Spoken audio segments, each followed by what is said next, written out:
It's time for MacBreak Weekly. We got a great show for you. We'll analyze the Apple-Samsung deal, talk about the rumors. In fact, there's announcements galore coming up, and a security news about a big hole in Java that is affecting all Mac users who use Java. We'll have the details coming up next on MacBreak Weekly. Netcasts you love. From people you trust. This is TWiT. Bandwidth for MacBreak Weekly is provided by Cachefly at CACHEFLY.com.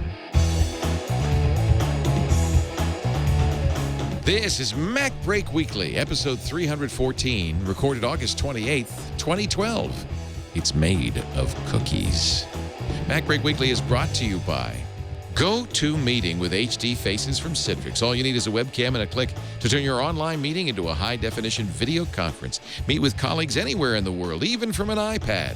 For your 30-day free trial, visit GoToMeeting.com, click the Try It Free button, and use the promo code MacBreak.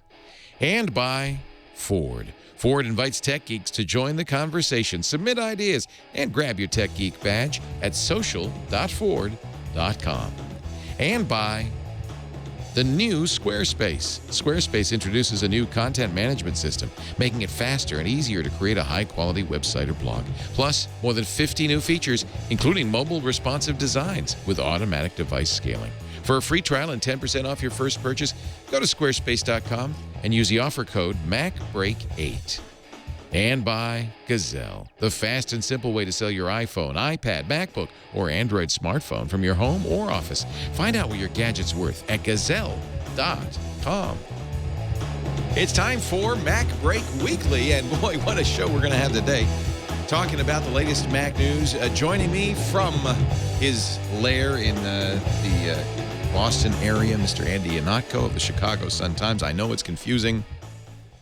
He's on the right coast, but he talks from the Midland. I like to confuse my enemies, Leo. I'm surprised you managed to maintain a fixed target for so long and have survived in this industry. It's true. It's true. They know exactly where to find me. I'm just waiting. There's even a window right there. I don't know. It's crazy. We thought we'd have Alex Lindsay this week, but it turns out he is at the Republican National Convention under lock and key.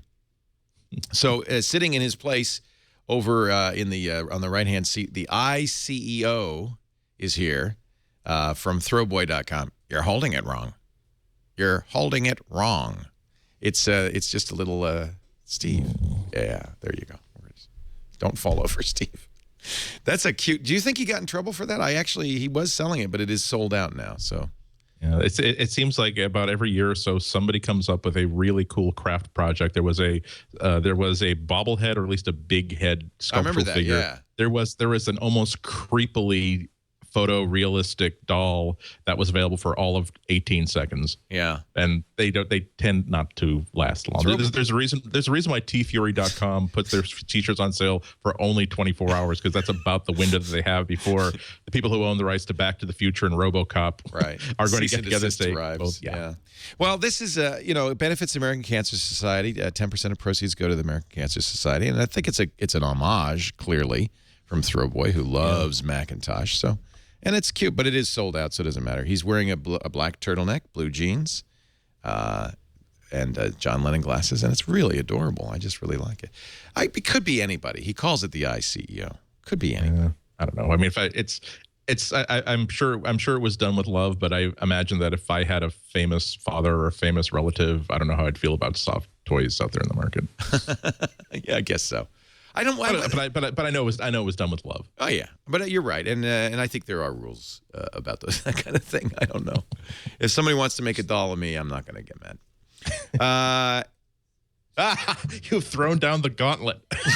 Yeah, I wish somebody would. I'd be thrilled. Are you kidding? Okay. Nobody's going to make a doll out of me. I can tell you right now. That's right. And Leo Laporte says that it's impossible to make an adorable stuffed doll out of Leo Laporte. Couldn't be done.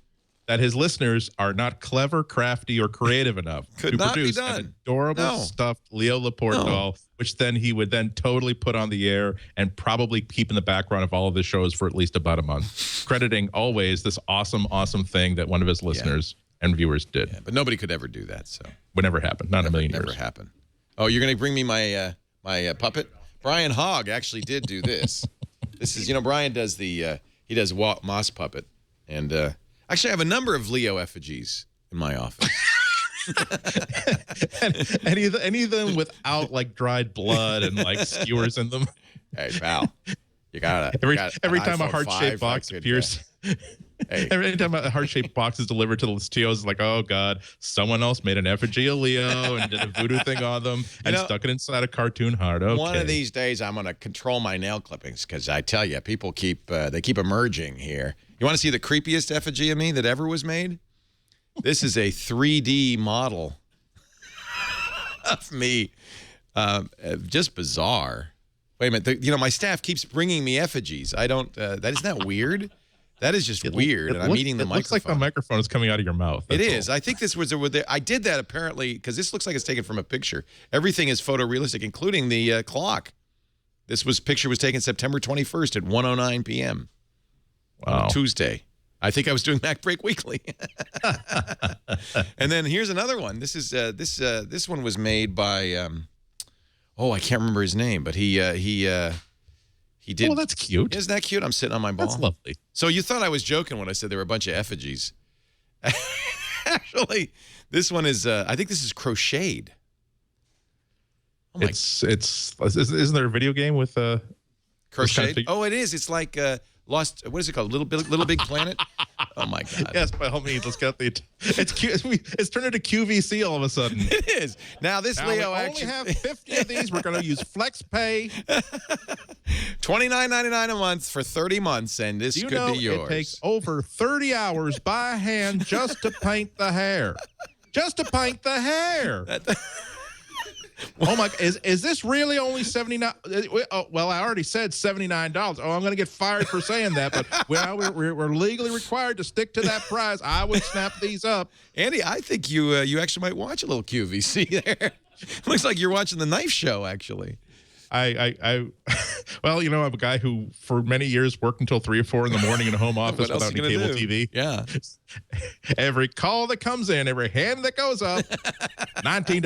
Sold $94. Sold that. Yeah. So somehow, despite the fact that I'm all alone here at the TWiT cottage with my rounded rectangle table, I have companions. This is sort of an advanced look at what the final days is going to look like. Leo in the home. We couldn't Skype anybody, so it's just me and the puppet today. That would happen. I can see that. Andy, before we get to the Mac news, I think probably something we should talk about briefly, and I know you'll have something to say about it. Saturday, Neil Armstrong passed away, the first person to walk on the moon and a real hero to us all.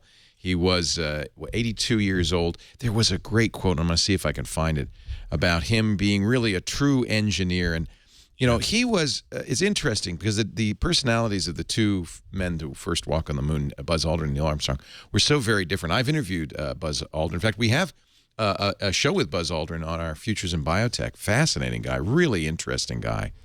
But Neil was very quiet, didn't do a lot of interviews. He was, I don't know, did you ever get a chance to talk to him?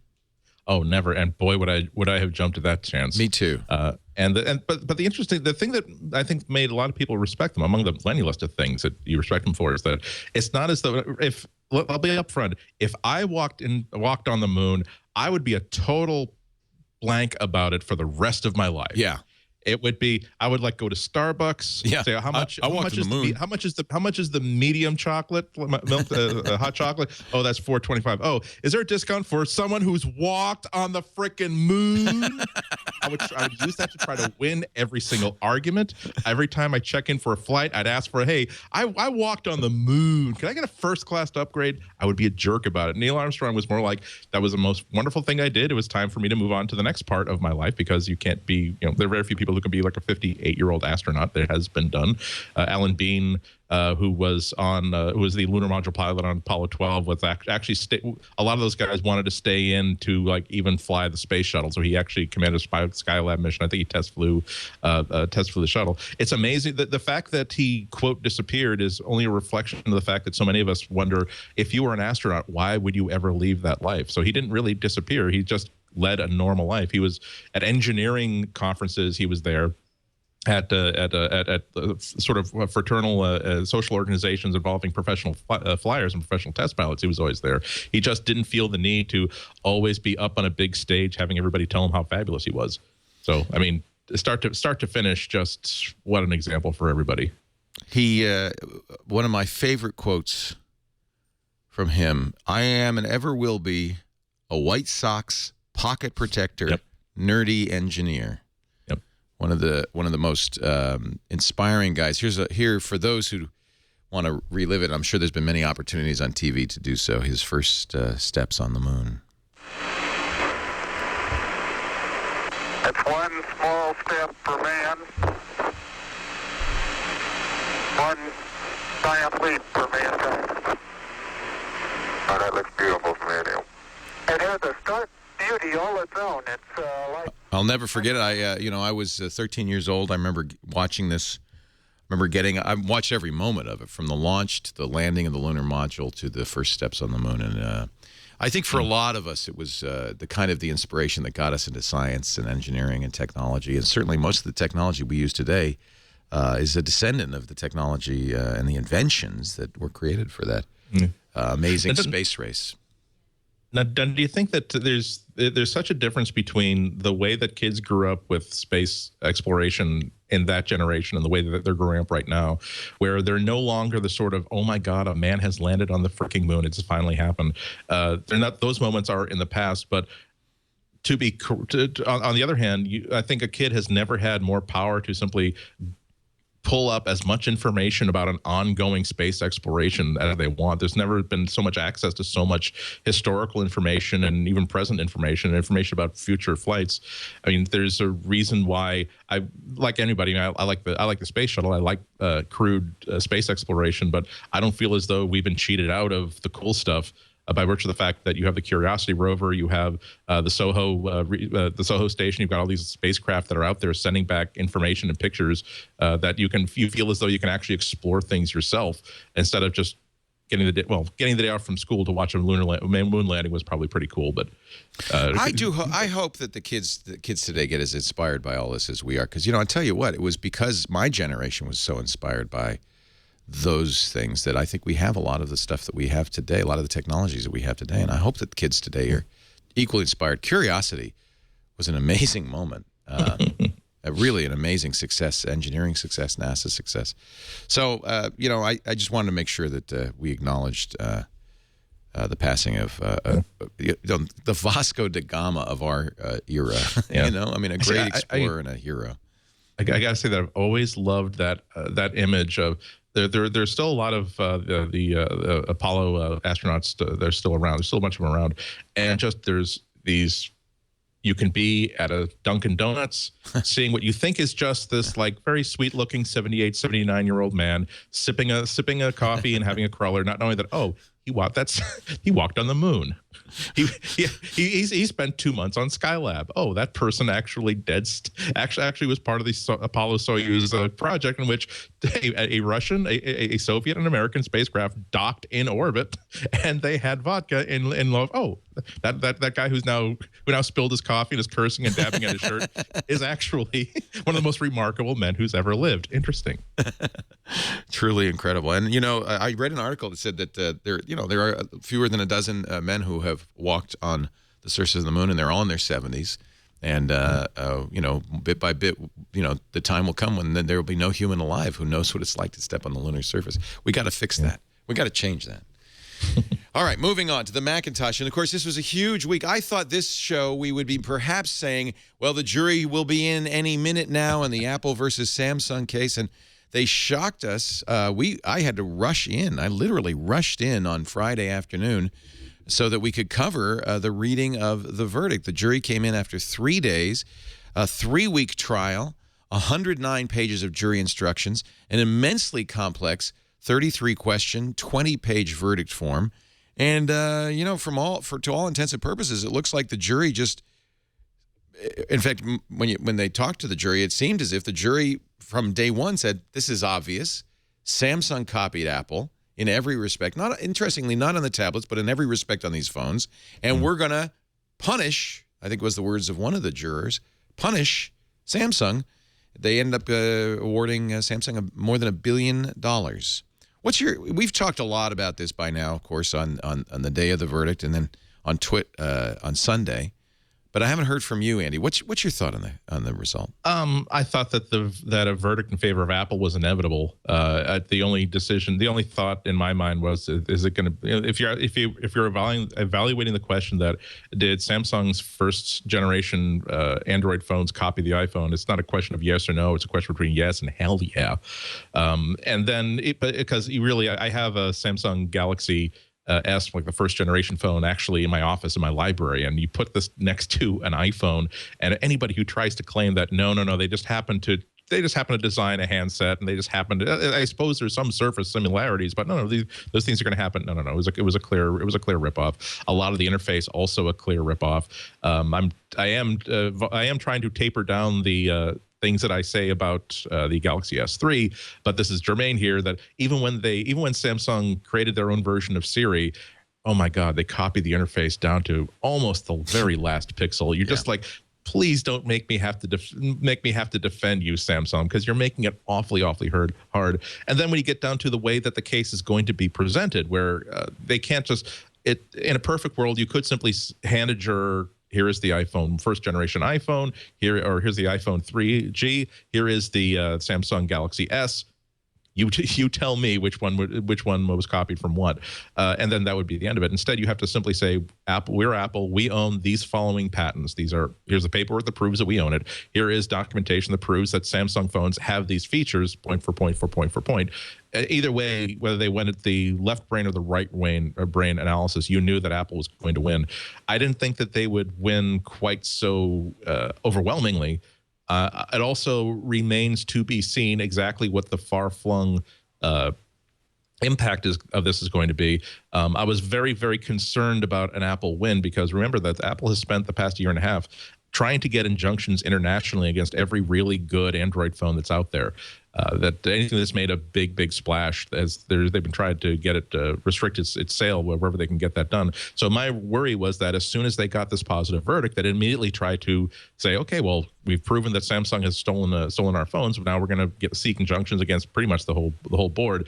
And right now, it seems like all they've done is seek injunctions against phones that were actually mentioned in the trial, which is totally appropriate, because these are all early generation phones where Samsung just does not have a defense about where the origins of these phones are. What I hope desperately is that this doesn't turn into a situation where Apple feels as though they are the Marcellus Wallace of the phone industry, where, if you want to, it's their town. If you want to sell phones in their town, that permission comes through Apple, either in the form of getting a licensing agreement from Apple, or just being told to run out of town. So we're going to have to find out how that actually plays out.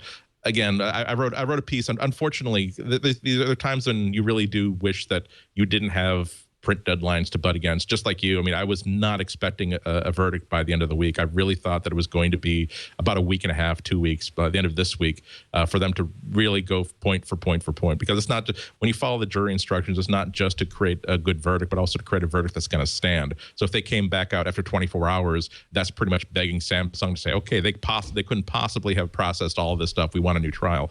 But yeah, so I was out. I had plans that I was out from like 4 until what was going to be 10 or 11. Went out to dinner with somebody. When I got back to the car at 6:30 is when the news that there's going to be a verdict soon. I was supposed to go like someplace else to meet up with for a family party thing. I had a zip over there. Sorry. The verdict was still being exactly just dip in and do one of these dramatic, like made for TV movie sort of things. I'm sorry, but Japanese Zeros have bombed Pearl Harbor. We're at war, and I'm afraid that I'm going to have been called into active duty, folks. God bless you all.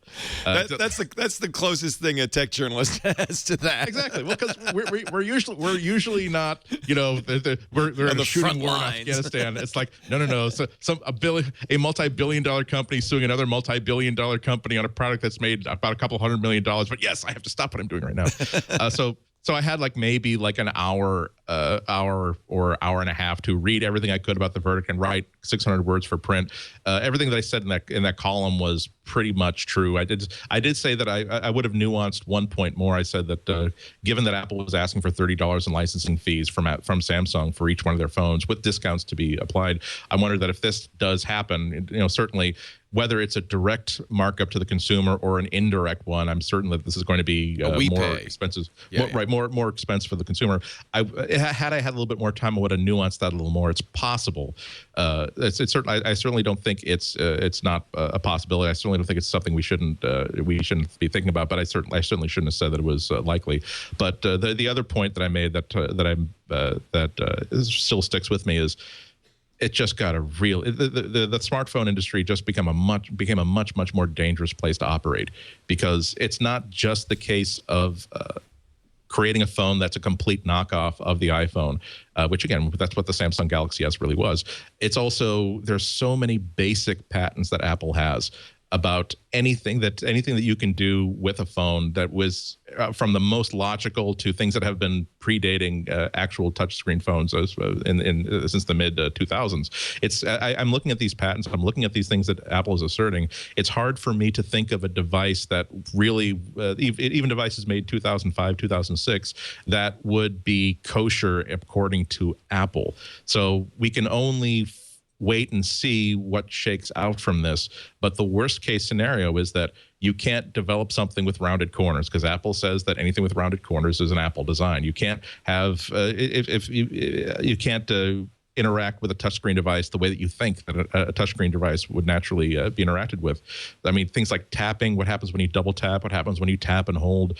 These are like basic verbs related to this piece of technology. I'm not talking about the iPhone. I'm talking about a touch screen.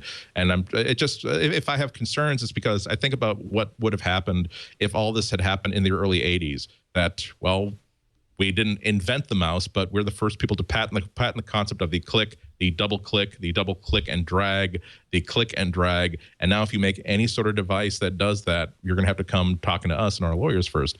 So I repeat that this is all just things that are on my mind, but that's not something that I can really put out of my mind, because Apple is, it's almost as if Apple's legal pursuits are now an entirely new product line that they've unveiled in 2011 and 2012, just as significant to the future of the company as the iPad, as the iPhone, as macOS, as iCloud, is their ability to project power and to defend these patents that they have against anyone who might be competing with them. So 2012 is going to continue to be an interesting year. 2013 is going to be a very interesting year, and I can't tell you exactly what's going to shake out from this.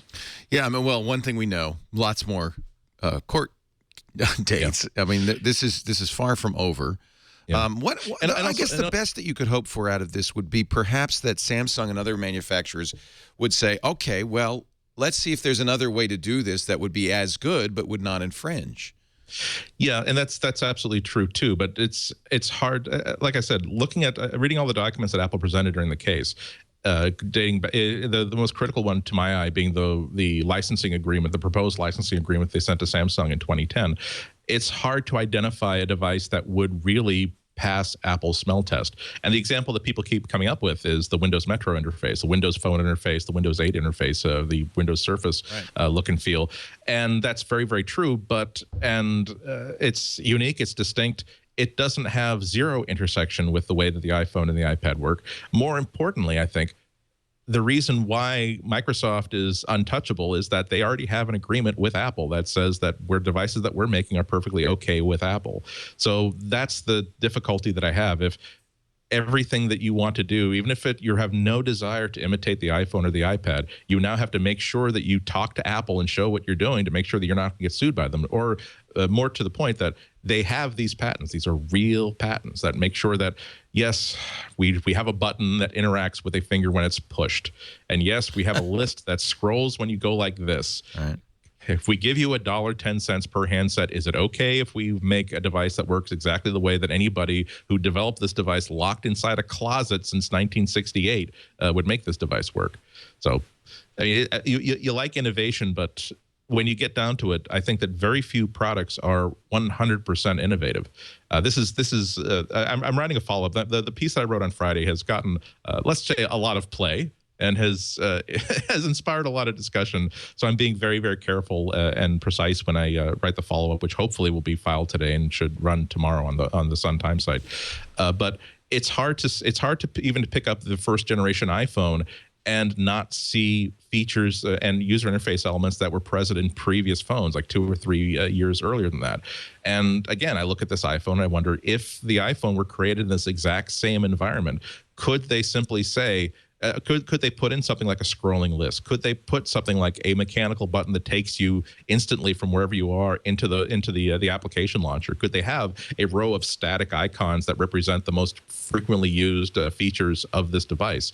Could they develop an iPhone with rounded corners? Because if the great thing about the hidden benefit of all this discussion is that it's caused me to give my office a really thorough cleaning, to dig out all kinds of old devices to refresh my memory, and so now I have the Palm Life Drive, which I have here with me, but it is a silver tone device with rounded corners, with a large prominent center home button, no mechanical keyboard, all on-screen keyboard. That, again, if you're trying to call balls and strikes instead of looking at the overall character of the device, you could someone who is let's say a rabid Palm fan could say that, oh, well, the iPhone is clearly ripped off from the Life Drive. It's just not even. I have a Life Drive, and it looks a lot like it. Yeah. Yeah, exactly. Point for point for point. Right. Whereas the sensible person says, no. You can't simply say this has a center home button. This other one has a center home button. This second device came out before the first device. Clearly, this first device stole that idea from this. You have to look at the overall character and the overall nature of the device. And I don't think the 2012. I can't think of very many 2012 phones that would fail that test. I think that most of the 2012 phones I've seen look completely they have shared DNA. They were certainly born on the same planet as the iPhone, but on different nations. In many cases, actually separated by a body of water, in my opinion. Well, and this is why it's asking a lot of a non-technical jury to. This is the Life Drive, by the way, and I can't turn it on because it also has a proprietary connector. Yeah, but me too. But it was a grid of icons, a home button. I mean, this looks like an Android phone in some respect, but this is a home. Interesting. As a matter of fact, if Rich appears. I actually IM'd him a couple days ago to give it. He owns a kitchen scale that looks that I do too. Looks exactly. I have that scale. Like I know what you're going to say. Right. It's black with like white silvery trim. Yes, it's rounded. It looks like an interface. iPhone. Exactly. It looks exactly like an iPad, and so I'm doing my research to find out when was this device designed, and as near as I can tell, it was designed before the iPad was first released. So it's like, fine. So now Apple's going to is the claim that this digital kitchen scale, being a digital device as a flat tablet-looking thing with rounded corners, that this has misappropriated Apple's intellectual property. Yeah. I mean, I hope this doesn't come across as Apple bashing. This is really just a case of how bad the United States patent situation is. There's as I'm writing this follow-up piece, I'm trying not to use incendiary comparisons. At the end of last week, we also had the other interesting piece of news was that Lance Armstrong finally said that, hey, I'm not going to fight these doping allegations anymore. I don't care if you strip me of my awards. I'm just done fighting this sort of stuff. And I couldn't help but make these lame comparisons between the way that the United States patent system works and the way that in the worst times of competitive bike racing that the drug situation worked, where if a company is found to be patenting everything they can possibly do, they're patenting the color orange, they're patenting square buttons, they're patenting round buttons, they're patenting buttons with text and graphics on them.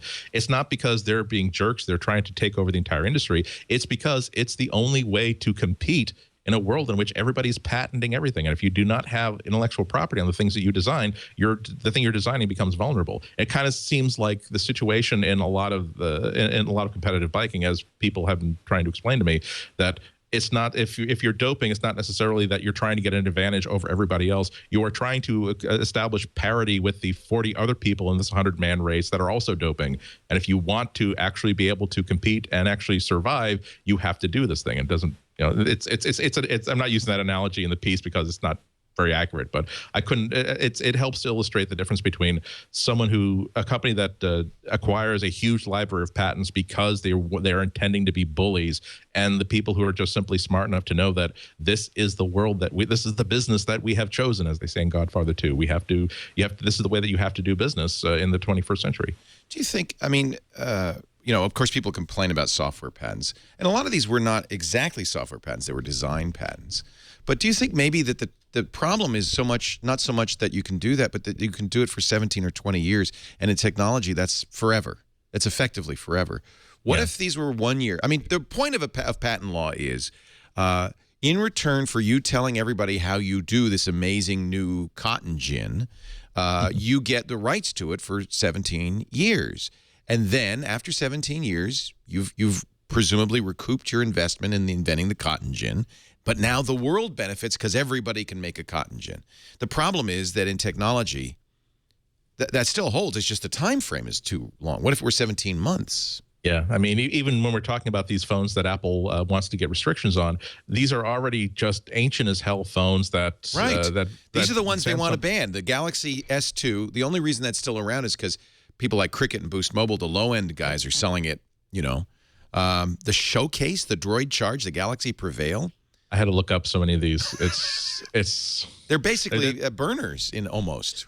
Yeah, they're not current technology. So yeah, you're right. If you have a 17-year lifespan on a basic patent, basic. I know basic is a basic patent. I think is a legal term, but I mean in terms of just something that's very, very simple and very, very straightforward, that's a big problem. I also think that time and time again, you see all these cases where a company is awarded a patent, and then there is prior art. There is provable demonstration that no, this is a basic idea that was already out there that nobody was really able to claim, because it seems as though everybody all at once came up with this idea of representing things as pictures.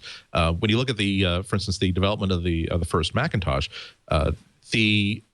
even before Apple got its tour of Xerox PARC, and the legendary story is that they were building a new business computer. They got a tour of Xerox PARC. They saw the Xerox Star or its predecessor. Said, "Oh, we should make a computer exactly like that." When in fact, the Macintosh project was already all about creating a really easy to use, friendly computer which mix text and graphics on the same display without any barrier between those two. They had already even chosen black pixels on a white background.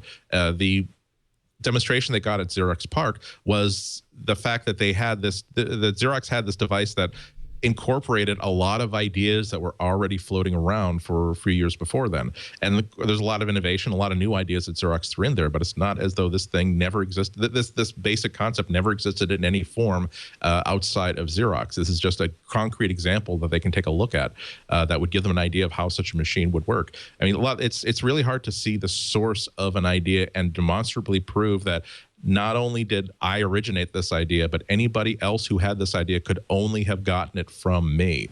It's just not the way that any creative endeavor, and engineering is a creative endeavor, works. Yeah.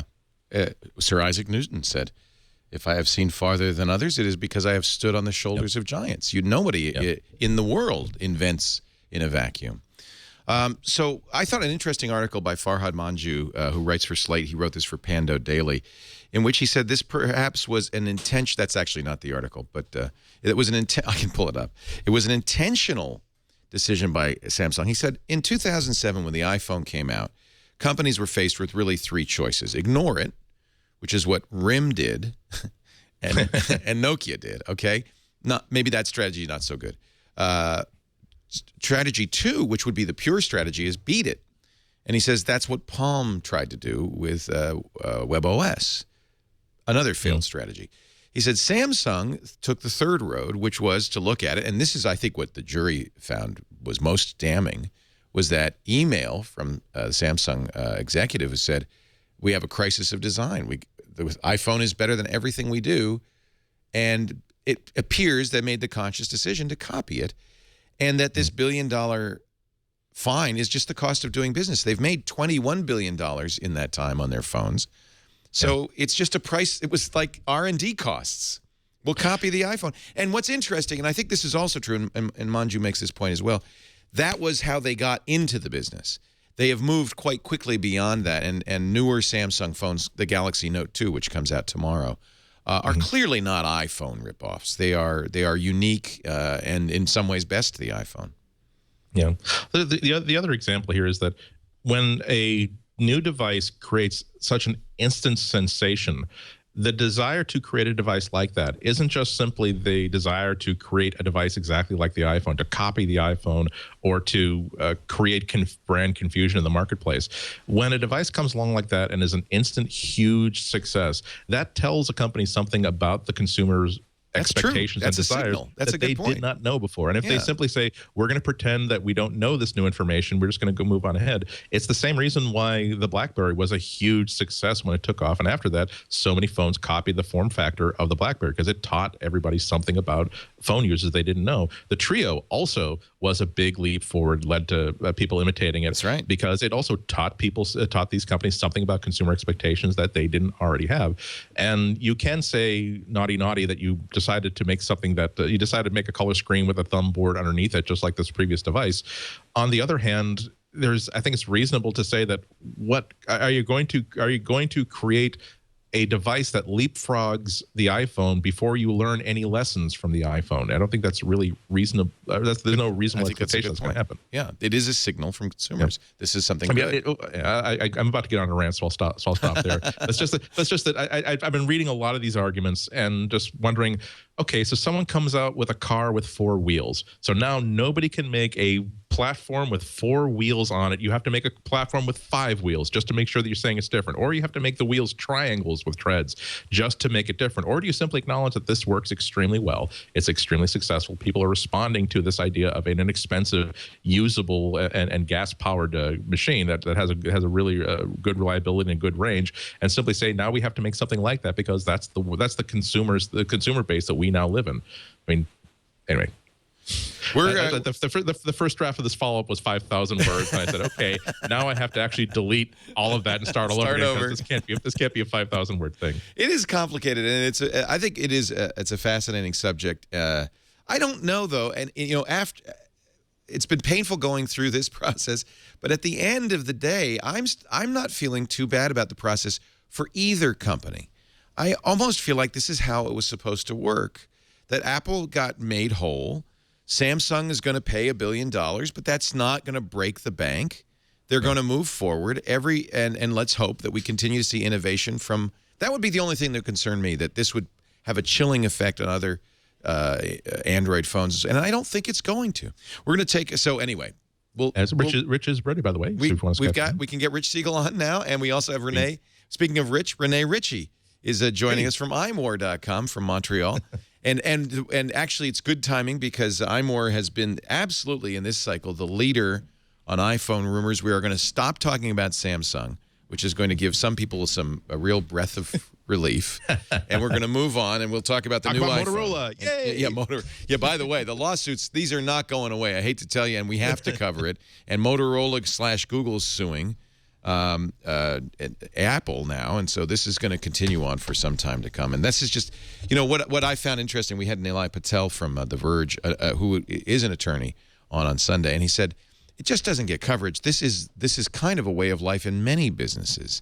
There's constant kind of suits back and forth. It gets a lot of coverage because it's Apple and it's Samsung, but really this is not that unusual, and it is kind of the way of the world, and as long as everybody feels like they're getting made whole, and business goes on, and most importantly for our consumers, we continue to have choice and innovation, I don't think it's so horrible. We're going to take a break. Rene has been knocking it out of the park at iMore.com with the iPhone rumors. He is the king of rumors. We'll find out what the latest is. We've got some big announcements. This is the next 2 weeks. Next 3 weeks are going to be bringing everybody lots of news about lots of phones and other devices. We'll talk about some of the rumors in just a bit. You're watching MacBreak Weekly. Andy Ihnatko, Rene Ritchie, and might as well get Rich Siegel on. We got room for more. We're going to go from a 2-man show to a 5-man show in just a second, unless you include the ICEO. I say 5-man and a puppet. But first, a word from our friends at Citrix and GoToMeeting. Summertime, people are out of the office. It's hard to have meetings, staff meetings, planning meetings, collaboration. Hard to pitch clients. GoToMeeting makes it easy. Their online screen sharing is the easiest, most effective, and by the way, most secure way to meet. And now they've added HD Faces, which means you can use your camera on your computer, Mac, PC, or your iPad to join a meeting, to see who you're meeting with. That is just so cool. And the video, you've got to try it, is so crystal clear.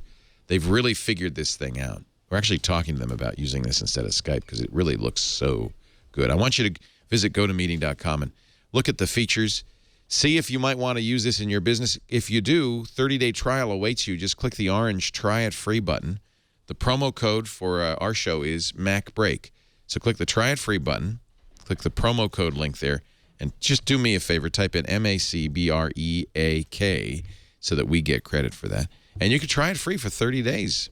As many meetings as you want, as long as you want. It's really easy. You'll see how easy it is to set up meetings, how easy it is, and this is important for your clients, because you don't want to make them jump through hoops to see your sales presentation. We use it all, literally, we use it all the time here and love it.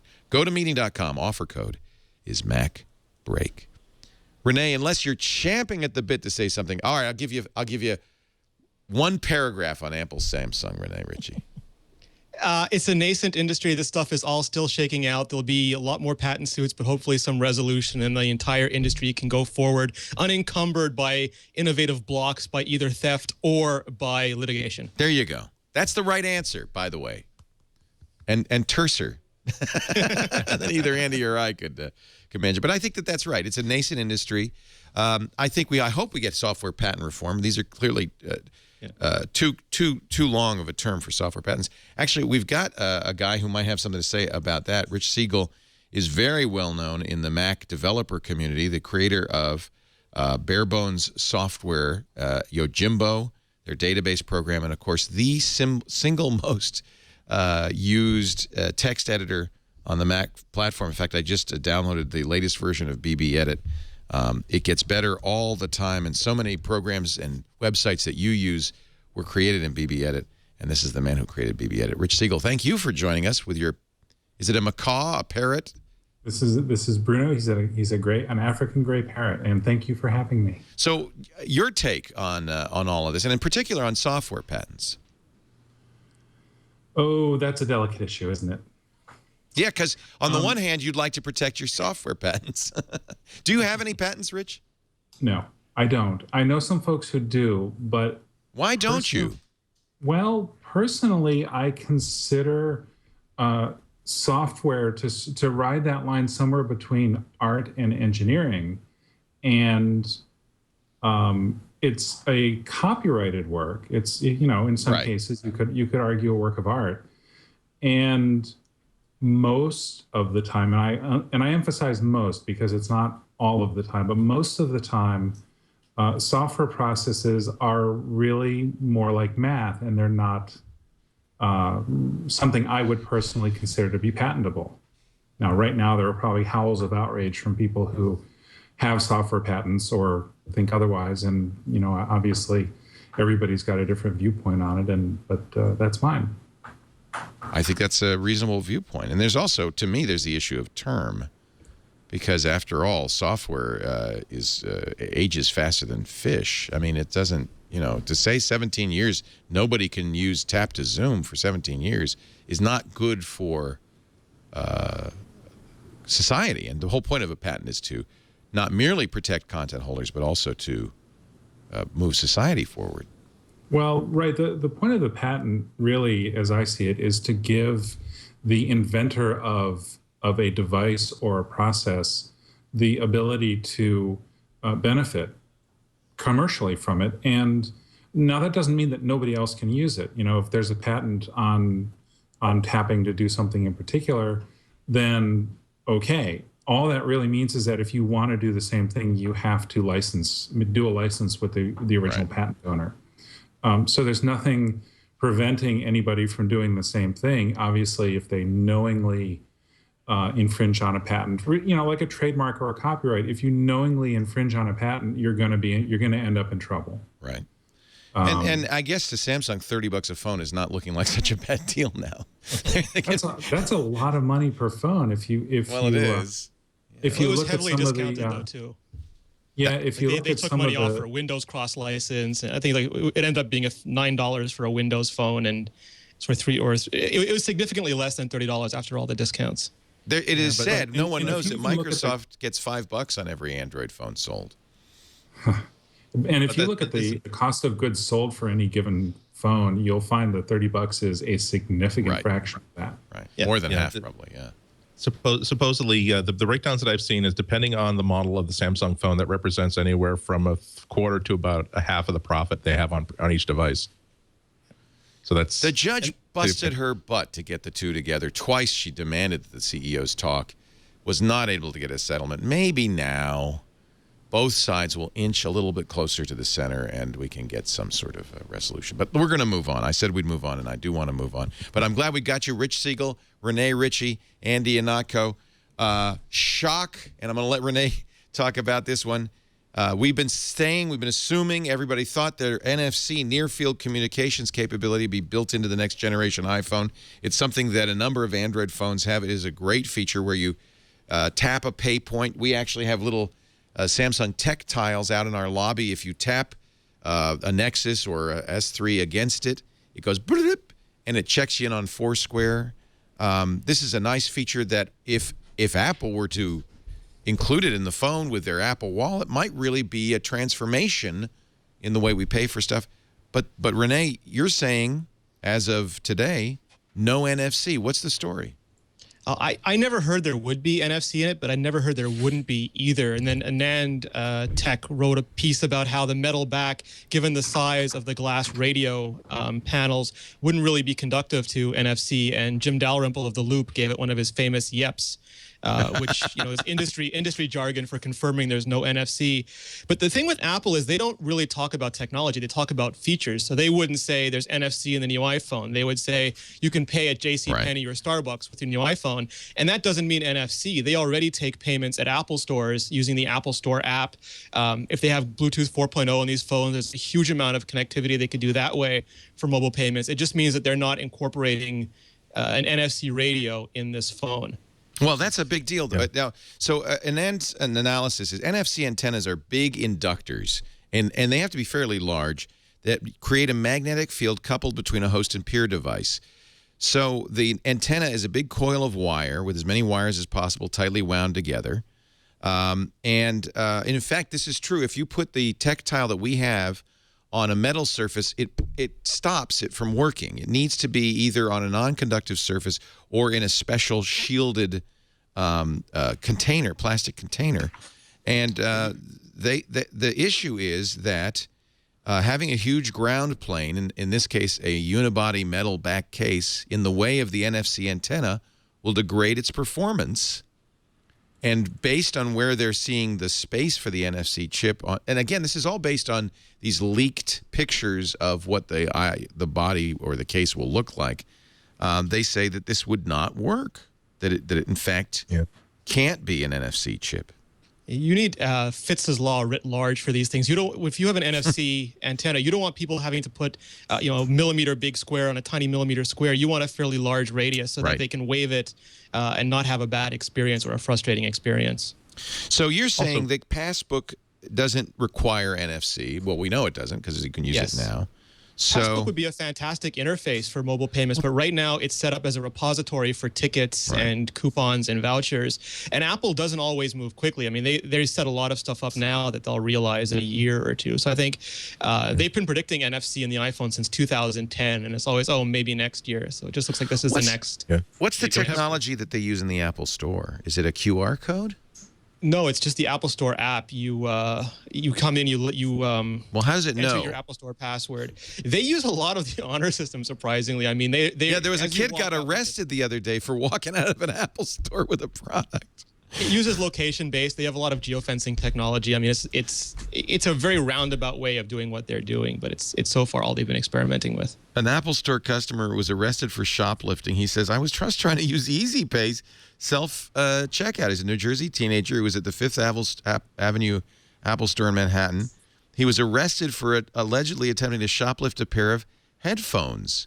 He says, that's a well-known con, too. I mean, a lot of people right. put their password in by accident. Like, oh, I did it wrong by accident, and then walk out. He says he scanned the barcode on a pair of Bose headphones, navigated the process, but failed to complete his purchase. And then, of course, he was stopped by employees.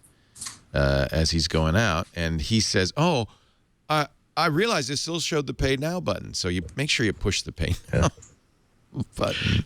But also, doesn't that make you think about exactly what's going on behind the scenes to make sure that there's an analog component that says, did we just get verification? That kid walking out with headphones, was there a verification of a product actually sold? If not, they apparently pay attention. I think the forecourt is like, it's like an Indiana Jones movie where there's like hidden blow darts in the sides that automatically fire if you don't pay. Get 'em. Bring them down. There must be a big red sign over the door that only they can see. It could be as simple as why there was no 3G on the original iPhone, that Apple's waiting for a critical mass of NFC support in all these stores, or some form of standard mobile payment transaction system to be established before they enter the market. But I think it was also our hope that Apple would jumpstart NFC by including it, and that, if Apple put its clout behind NFC and put it in all the phones, then it's a chicken and egg, right? Yeah. If Apple's waiting for them, they're waiting for us, or Apple, or. But also, Rene really said it correctly. Rene put it correctly in that Apple really does go for features as opposed to actual putting in hardware. And given that NFC also has some problems with it, I mean, if somebody wanted to rewrite an NFC tag for most of the phones that actually use them, so let's say someone peels off the NFC tag at a certain thing, reprograms it to do everything that it was supposed to do, log you into Foursquare, connect you to the office Wi-Fi, but also visit a URL that'll basically load up malware on your device. There's very few safeguards on most phones to prevent that from happening. So it's not quite. I use NFC tags in my house and my car all the time. I love them, but maybe it's not necessarily there yet. And also for electronic payments, this concept of just putting in a code on the screen that can be read by a camera is a surprisingly muscular and effective way to do payments. I've talked to some people who build point of sale terminals, and they say that it's something that they already have systems that integrate cameras into the software, so they already have hardware that does that. They don't have to build and deploy new gear for these terminals, and at least one of the engineers I talked to actually prefers that, and that it's a lot less hassle. It's a lot easier to read. The code libraries are a lot more secure, and in terms of making sure this person actually paid for the thing that they're about to pay for, they feel as though there's a lot less hassle involved. So it's not a definitive survey of people who develop the software, but I was surprised to find out that the somewhat low-tech solution is actually very, very favorable for a lot of people. So let's take a break and come back, and I want to get the rumor rundown. The rumor rundown, and then and because we're getting close.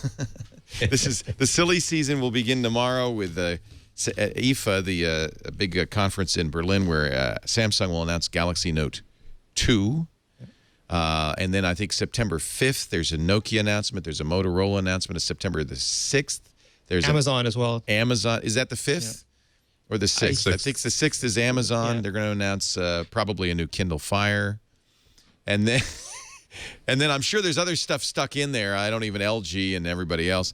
And then September 12th, I think. But I'm going to ask Rene because he knows.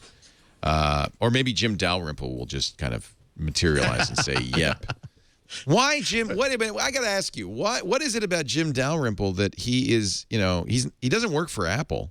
The beard commands respect. What is it? Here's a picture of him with Slash. So there you go. That's you should have Leo. You should honestly have Jim under contract where he doesn't have to appear on the shows. You'll just have like a big green light on set with the word "Yup" behind it. The Dalrymple light. You just simply push a big button. That's a great idea. I could have a Dalrymple light. There you go. Does he work? He doesn't work for Apple, right? No, he runs the Loop Insight. He worked for Macworld for a long time, but now he has his own show, and he doesn't introduce a lot of rumors, but he will confirm the ones that he feels like confirming. And he's always right? He's got an incredibly good track record for Apple stories. Yep.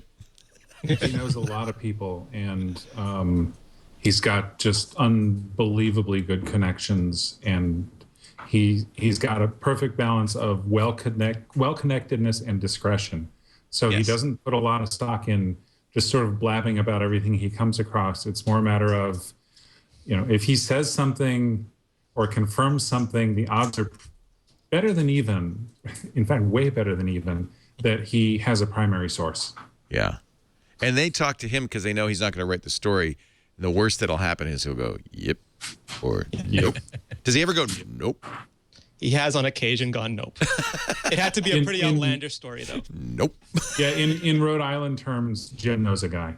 He knows a guy. Yeah. He knows a guy. When there was a rumor that Apple would put out the iPhone in August, I believe he noped it. He noped it. And he was right. Yeah. All right, well, we're going to see what Jim has said yep to in just a moment. But our rumor roundup. This should be a new feature on the show, except we only have a couple more weeks. By the way, just a point of interest, we are presumably, we still, by the way, Apple's not said, am I wrong? Apple has not said anything yet about an announcement. No, and they don't usually. I mean, Andy could probably speak to this the best, but they don't invite people until almost the last minute. So Andy has learned, and he has already booked a flight. Yep. We'll find out exactly 1 week before the date that they actually do it. Well, I feel good enough to commit to flying out, but after that, who knows? And we're putting you up. As I said, I was asked to do one more iPhone 5 rumor piece today, and at the end, the only smart thing to say is that the only thing I know that's going to happen on the week of September 12th is that I'm going to get In-N-Out Burger at Fisherman's Wharf. That's confirmed. You heard it here first. That's confirmed, and we're paying one to for the it. bank. So we will, if they do it on Wednesday the 12th, we'll flip-flop as we always do with Security Now. We'll have live coverage of the Apple event as we always do, and maybe we'll have the iCEO sit in for Tim Cook. We need a Tim Cook doll. That's the problem, and we can actually act out the keynote. You should definitely do that, Leo, because that will definitely repair your relationship with Apple. I want to do a dramatization, and it should say dramatized. And we could have a fake little stage, and I could get the puppet. Maybe I could get Brian Hogg. Yes. Make me a Tim Cook puppet. Spectacular. And then we'll just act it out. But, Andy, I do have this for you. We're going to review this a little later on the GizWiz show. It's this feature we do on the GizWiz called Crap I Found at Sky Mall. And what we do is we pick 3 things to review. And then we asked the audience to vote, and they voted that I should review the Skyrest pillow. This is an inflatable pillow that basically takes over the entire row that you then sleep on, and you just better hope that nobody wants to get up. So I'm going to review it later today, but we realized that it needs to be reviewed by somebody in an airplane, and you're the next person who will be getting in an airplane on the TWiT staff. So I'm going to I'll be happy to be glared at and thought evil things by everybody else there in row 12. I'm going to FedEx this out to you after we do our review. I will not blow it up before I send it. I'm sorry, I have to review this. If anybody asks, I'll say, "You mean you didn't pay the extra $12 for the airbag seat?" Well, good luck to you. If there's a crash, I pity you. And I will air it out because I don't know. I haven't opened the bag yet, but I'm just getting the feeling this thing is not going to smell that good. You know what I'm saying? A little bit of a petroleum. What I love about products like this is that I can see that this was somebody's dream, and they've been working on it for 10 years, Yes. and their spouses and their children are like, "You're not putting another 40,000. This is not gonna." Just you see, they said the same thing about Spank, and now look at it. The Slanket, I came up with that idea. You didn't support me, and now we're not rich. To the moon, baby. As seen on Sky Mall magazine. So it's got to be airline approved. Anyway, that's coming up a little later on the show today on the GizWiz. I'm well taken care of by TWiT, we'll send you a Slanket too. I've got a Slanket lying around I can send you. And then you'll really be, people will go, there's a nutcase in aisle 20. good way to get the whole don't road. you be making fun of the Slanket. Oh, are you a Slanket fan, Rich? We have several in the house. I'm not saying anymore. I have. Confirm nor deny. I have a Google Slanket. It's pure polyester, and I just pray it never comes near open flame because I will be not in good shape. Our program today brought to you in part by Ford Motor Company, who wants you to know about their new social site, social.ford.com. This is an interesting idea. I guess the idea is, and it's absolutely true. As a Ford owner, I know that we Ford owners are kind of fanatical about our vehicles and want to share our experiences, our photos, our videos. Talk with Ford engineers, read about what Ford's up to, get a badge. I've already got the Mustang badge. You can also get, look at this, Tech Geek badge. So I like it. That I'm pretty sure is an NFC chip, but I could be wrong. But it sure looks like an NFC chip with a Ford Edge built into it. Lots of cool badges, and lots of actual useful information in the articles. In fact, I wrote one for them about a conversation I'd had with Jim Buchkowski, who's one of their lead technologists, about new technologies that are coming in Ford vehicles. You can find that in the technology section. We talked a lot about my favorite Ford product, which is Ford Sync. Just love my Sync. So he's talking about some of the apps and so forth. There's also a place for your ideas, and you can read other people's ideas as well. So if you have something you'd like to see in your next Ford vehicle, in a variety of categories, just go to social.ford.com. And if you read an idea you like, convenience, green, infotainment, performance, personalization, safety. If you read an idea you like, you can vote it up or down, too. Great stuff. I think they've done a neat job. This is a nice site, and there's a lot going on there. I want you to visit social.ford.com, and then, of course, visit your Ford dealer and drive one today. Snubs is driving around the 2013 or 2012 Ford Focus Electric, and she's saying, I love this car. She's only got it for a week, though. I'm jealous. I know. I said, come up and give me a ride. Anyway, social.ford.com. And we thank Ford for their support of MacBreak Weekly. Rich Siegel is here from Bare Bones Software. When did you come out with the new BB Edit? Because I'm slow. I just got it. And I love it. We did BB Edit 10 a while back, but we had an update just this spring. Maybe that's it. Yeah. Yeah. Love it. We're doing that kind of thing. We turn updates, fix bugs, add features. Life goes on. You know, my favorite, there's a couple of amazing things. You know, the grep is great. I use the search and replace, the advanced search and replace all the time. It's a great way for text processing. It's great for coders. But I really love, and this was something that I loved so much in the Mac Programmers Workshop, MPW. They had worksheets. I should show people. They had worksheets that were basically command lines in the worksheet. So you could select it and execute it, and you've got it in BB Edit, and I just love it. Don't ever take that out, okay? I won't. It'll be there forever. Okay. Or as long as I can keep it. You there. must have been. Yeah. You must have used Mac MPW because it's just exactly what it is. Yeah, MPW was an important part of my tool chain when I was growing up, and growing up, great. The worksheets were an inspiration for the shell worksheets that are in BB Edit. And one of the things I use it for all the time is once in a while I'll have a large scale batch source control operation, and doing that from the command line is just frequently painful. Right. And I'll generate a bunch of output, throw it into a worksheet, run searches and replaces and transformations on it, then select the whole thing, hit enter. And it's saved because it's just a text file. So it's a really easy way to have some scripts that you do a lot available all the time. And I love the, I don't know, we're now doing a commercial for BB Edit, but I don't mind because I love it. Yeah, every pile on. post that I do on iMore is written in BB Edit. No.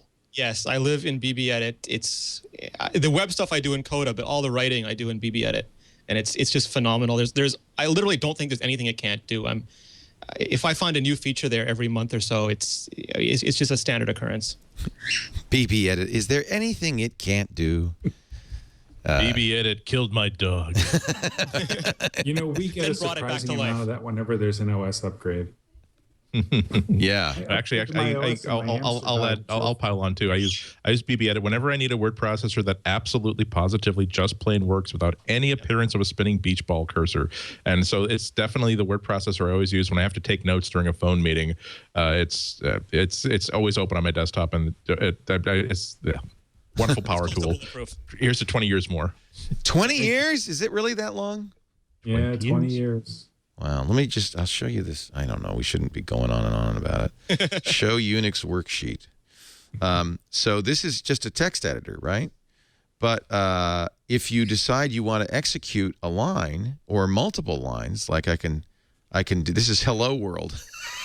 Yeah, just don't do RM minus RF because you're going to be. It is here. I could do that, and then what is it? Command Enter? I can't remember. Or just hit the Enter key. Enter key. Okay, let me do it again. it executes this, and then it puts the results. Whoops, that's wrong. Oh, I'm on a Mac. That's why. I mean, I'm on a Air. There you go. And so then it executes it, and I did something wrong. There it goes, the hard way. And it puts the result in the text. So this is a really handy way to keep your common command lines in here. Right, and of course you can not only edit the command lines to do what you need, you can also edit the output. Right. So now I have the output, and I could process that further and so forth. And if you save to Dropbox, all that good stuff you have in BB Edit is just everywhere. Yep. Very sweet. Anyway, a free plug because it doesn't suck, ladies and gentlemen.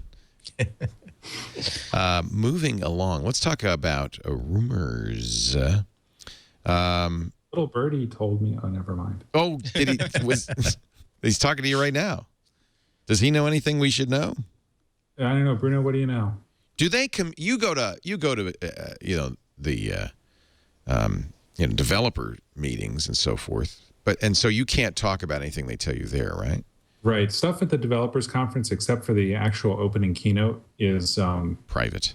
The rest of it's all under non-disclosure. Right. So anything as WWDC is out. Is that the only way they communicate? They don't say. I mean, look, people at Apple use BB Edit like crazy.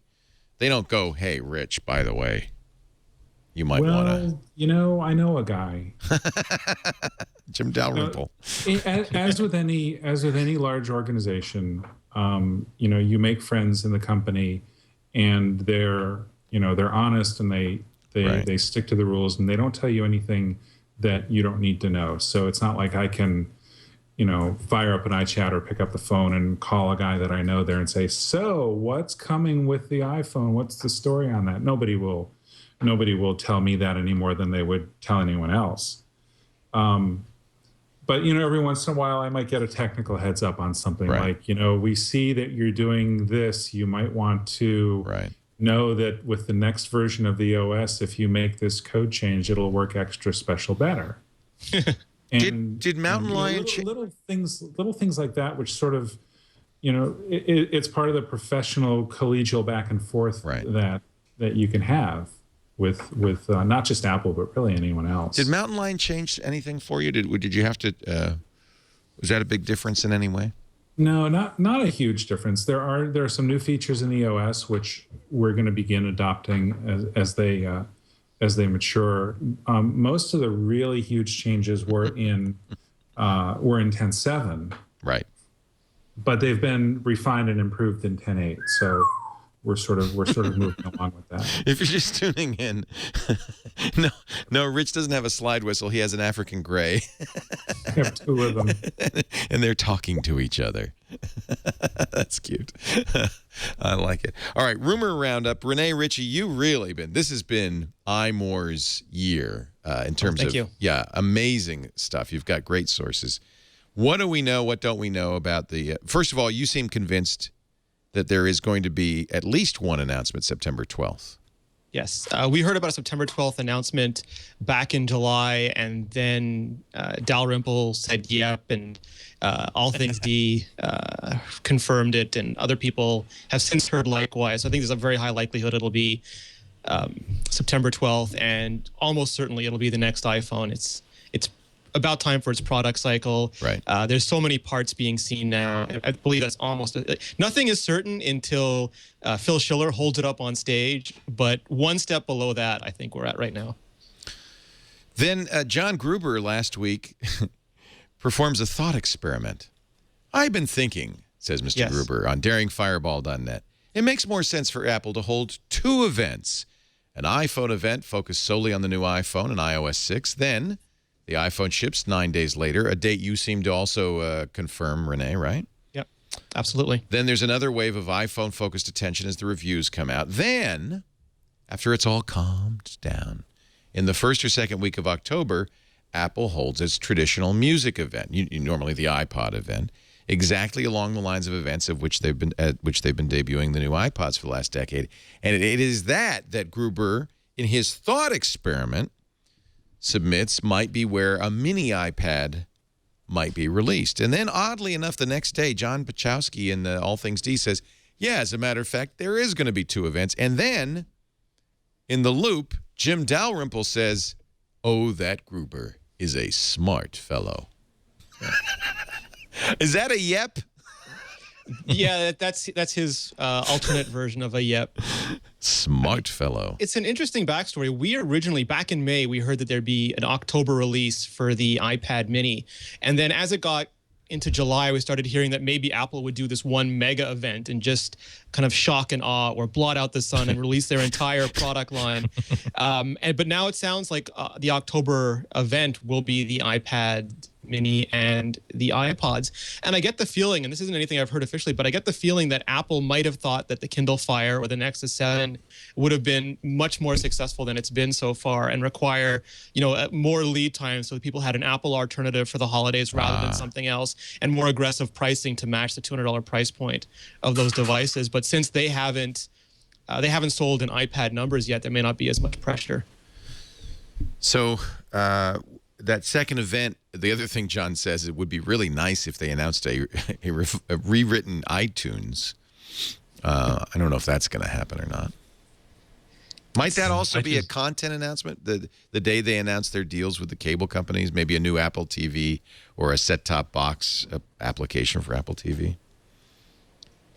I mean, Andy probably knows more about this, but the Apple television is one of those things that sits in a lab, and one day if Apple gets a go-to-market strategy for it, they'll put it out, but I don't think it's imminent. And negotiating with the cable companies sounds just slightly less painful than the music industry, and that would probably be a significant, long, drawn-out, grueling process. So I don't know if we'll hear anything about that too quickly either. Yeah. I don't. I agree. I don't think that the Apple -TV as opposed to the Apple TV is. I'm sure they've built it. I'm sure they're thinking about it. I'm sure they've got it ready to go if they decide they want to move on it. But I don't believe it's a scheduled product at this point. Okay. I think that they're putting more investment into improving the Apple TV, and more importantly, improving the content that's available on the current Apple TV box. And you'll probably get more channels. Like they put a little icon there, and that icon becomes a channel. Like today, they pushed out the iTunes Festival app. So if you boot up your Apple TV now, there's a new icon there. And that'll probably be their strategy, making independent partner deals, almost like the original iPhone when they had the YouTube app on there. They'll do specific deals with specific partners and push out those apps as they have them ready. Yeah, they added Hulu just last month. Yeah, it seems as though they wouldn't even want to risk creating a whole new app and a whole new package of assembled and conglomerated content, because we've seen in the past 2 years that different cable companies, different content providers tend to come in and go out depending on what the whims of the CEOs are at any given moment. So if Apple were to simply create a brand new panel saying, here is your cable TV, that creates a problem if people decide to leave after if companies and providers decide to leave after a year and a half. I think it is going to be individual icons for individual content channels. So that way they can have 7 content partners on the day of launch. They can have 5 a year later, replace that with 4 more 3 months after that, without it really looking as though it's either a total failure or whether or not this is not supposed to be something that is just an expected part of the Apple TV experience. I think it's also true that when you look at Apple, beyond the Apple TV hobby, they want to make devices that sell in the hundreds of millions of units. That's what really interests them. And that's why the iPad mini, I think, is on their radar, because there are some people who they look at an iPad and it is just either too large or too heavy or too expensive for them to buy. And they don't necessarily want something else. They just want a lighter. And we've heard that this is going to be, the iPad mini is going to be about as thin as an iPod Touch, which is kind of crazy thin at that size. If you remove the barriers of size and price, then that becomes a very attractive thing to sell over the holidays. Yeah, I think Apple has learned a lot about the relative successes of the Kindle Fire and the Nexus 7. It hasn't sold in iPad numbers, but it has demonstrated that there's a market for it. And if there's people lined up with $250 to spend on a smaller color tablet, I think Apple's going to want to go for it. I do admit that, and I've heard this from a lot of people, once you start using the Nexus 7, the iPad feels kind of big.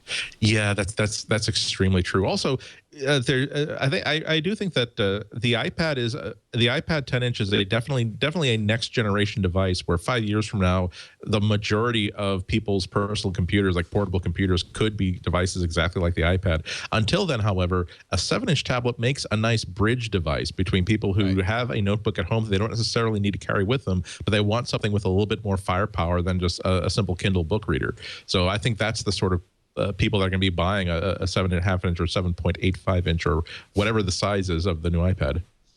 And the thing that, at least from my understanding, is that this is not going to be a big iPod Touch. If you look at the Nexus 7, Google uses both smartphone and tablet interfaces. It's kind of a hybrid approach. Where Apple's going 100%, it is going to run the iPad iOS on that device, just scaled down so that it's roughly the size of the iPhone buttons and interface elements. But that allows for a whole different class of software. You get iPad-like, you actually get identical iPad applications just running smaller, not smartphone applications blown up. And in my experience, that makes a huge difference.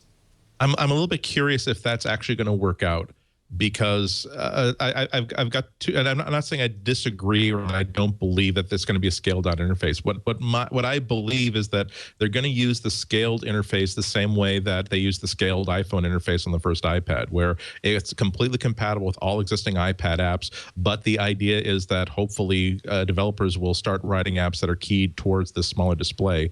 I think it was Marco Arment who, correct me if I'm wrong, who came up with this really interesting idea of saying, well, here's what you should do if you want to see what the interface on an iPad mini is going to look like. Take a screenshot, use your iPad, take a screenshot of an app, then turn it on its, open it up in the photo app and turn it on its side. It will be scaled down to almost completely the correct size. So what I then did, I'm sorry, that was Gruber did that, yeah. My apologies. And so that was a cool idea, and I tried that. Then the next thing I did was I said, okay, now I'm going to take a screenshot of this, and then I'm going to open it up in an art app and choose a pen that's kind of small and choose a nice bright color and see how easy it is for me to hit all of these targets. And I was roughly 70% on every one of these targets. If you looked at the resulting graphic, it's sort of a scatter plot of aimed and miss hits. So I'm not sure if Apple's going to consider that as ideal. The second thing that I wonder about is that if these button sizes were in fact appropriate for this device, why did Apple choose not to use buttons of that size with the first generation iPad? I have no first information. This is just thoughts that are sort of in my mind. I can talk to that a little bit. So the iPhone and the iPad actually use the same size interface elements now. It's just because the pixel density of the iPad is lower than the iPhone, they are physically bigger. They're the same dot size, but they're physically bigger. And when you shrink that down to 7.85 inches, because the density of the device increases, it becomes the same size again. So the interface elements are the same as using an iPhone. If they go non-retina, it'll be exactly the same as an iPhone 3GS. It works great with an iPhone. It's basically Fitz law again. Because your hand is anchored and you're mostly using your thumb, it's very short distance to go, so you can be highly accurate with small elements. With an iPad, because you have to pick up your hand and move it, the accuracy drops, so the size increase becomes more important. With an iPad mini, you're kind of in between. So Andy's exactly right. It's a compromise solution, a different compromise than what Google chose with the Nexus 7, but everything in the end is a compromise. People could tweak. It's my understanding that people are tweaking interfaces. Some things like the calendar buttons are too small right now. They actually are too small by Apple standards on the iPad. So that kind of stuff will probably change. The only concern I have is if Apple starts going to 3 interfaces, then those universal apps start getting really chunky because you have the iPhone version, the iPad mini version, and the iPad version. So my guess is Apple's going to use things like auto layout and the general UI. I'm losing my track of thought. UI grid view, UI collect views, and UI list views to make them naturally fit the size rather than have to individually code interfaces for all their devices. I'm glad I don't have to worry about this. It is not obvious. Rich, have you used the Nexus 7? Have you ever used a 7-inch tablet? Yeah, we actually have a Nexus 7 in the house, and I have to say that it's a nice little machine. I still find myself preferring the iPad 7, but my wife has a Nexus 7 that she has wanted for a while, and so would you find a mini iPad compelling? I would actually. I could see getting one for myself. I find that the regular iPad, the standard sized iPad, occasionally is a little bit bigger than I like for comfort, especially when I'm reading. I'll read in bed, and I'm holding the thing up. No, it's a good, much better size for reading the 7-inch. Yeah. But maybe, we'll see. I could be interested. I guess the question is, what'll be the price point? Rene, have you heard anything about price point on such a thing? Originally, we heard between $200 and $250, and I haven't heard anything different about that. My guess is they are going to be aggressive, and it's that old Steve Jobs saying where he believes Apple made a mistake by going for profit instead of market share back in the early Apple days, and they don't want to make that mistake again. I think you could be $50 more than the Nexus 7. Your certainly perceived value is greater than $50 more than the Nexus 7. That would be easy. An automatic buy. If they go $200, it's a neutron bomb. Right. If they go $250, it's competitive. If they go significantly above $250, I wouldn't say it's a why bother proposition, but the value of increasing the price above that relative to how successful that product can be, it's like it becomes a curve like this that every $10 they add to the price, I think, will significantly cut the success of the device. And we'll have to see, because the iPod Touch starts at $200 for 8 gig. Right. The sweet spot is is 3, and the top of the line is 4. Right. So are they going to use the mini iPad as an opportunity to shake up the entire line? Maybe iPod Touches.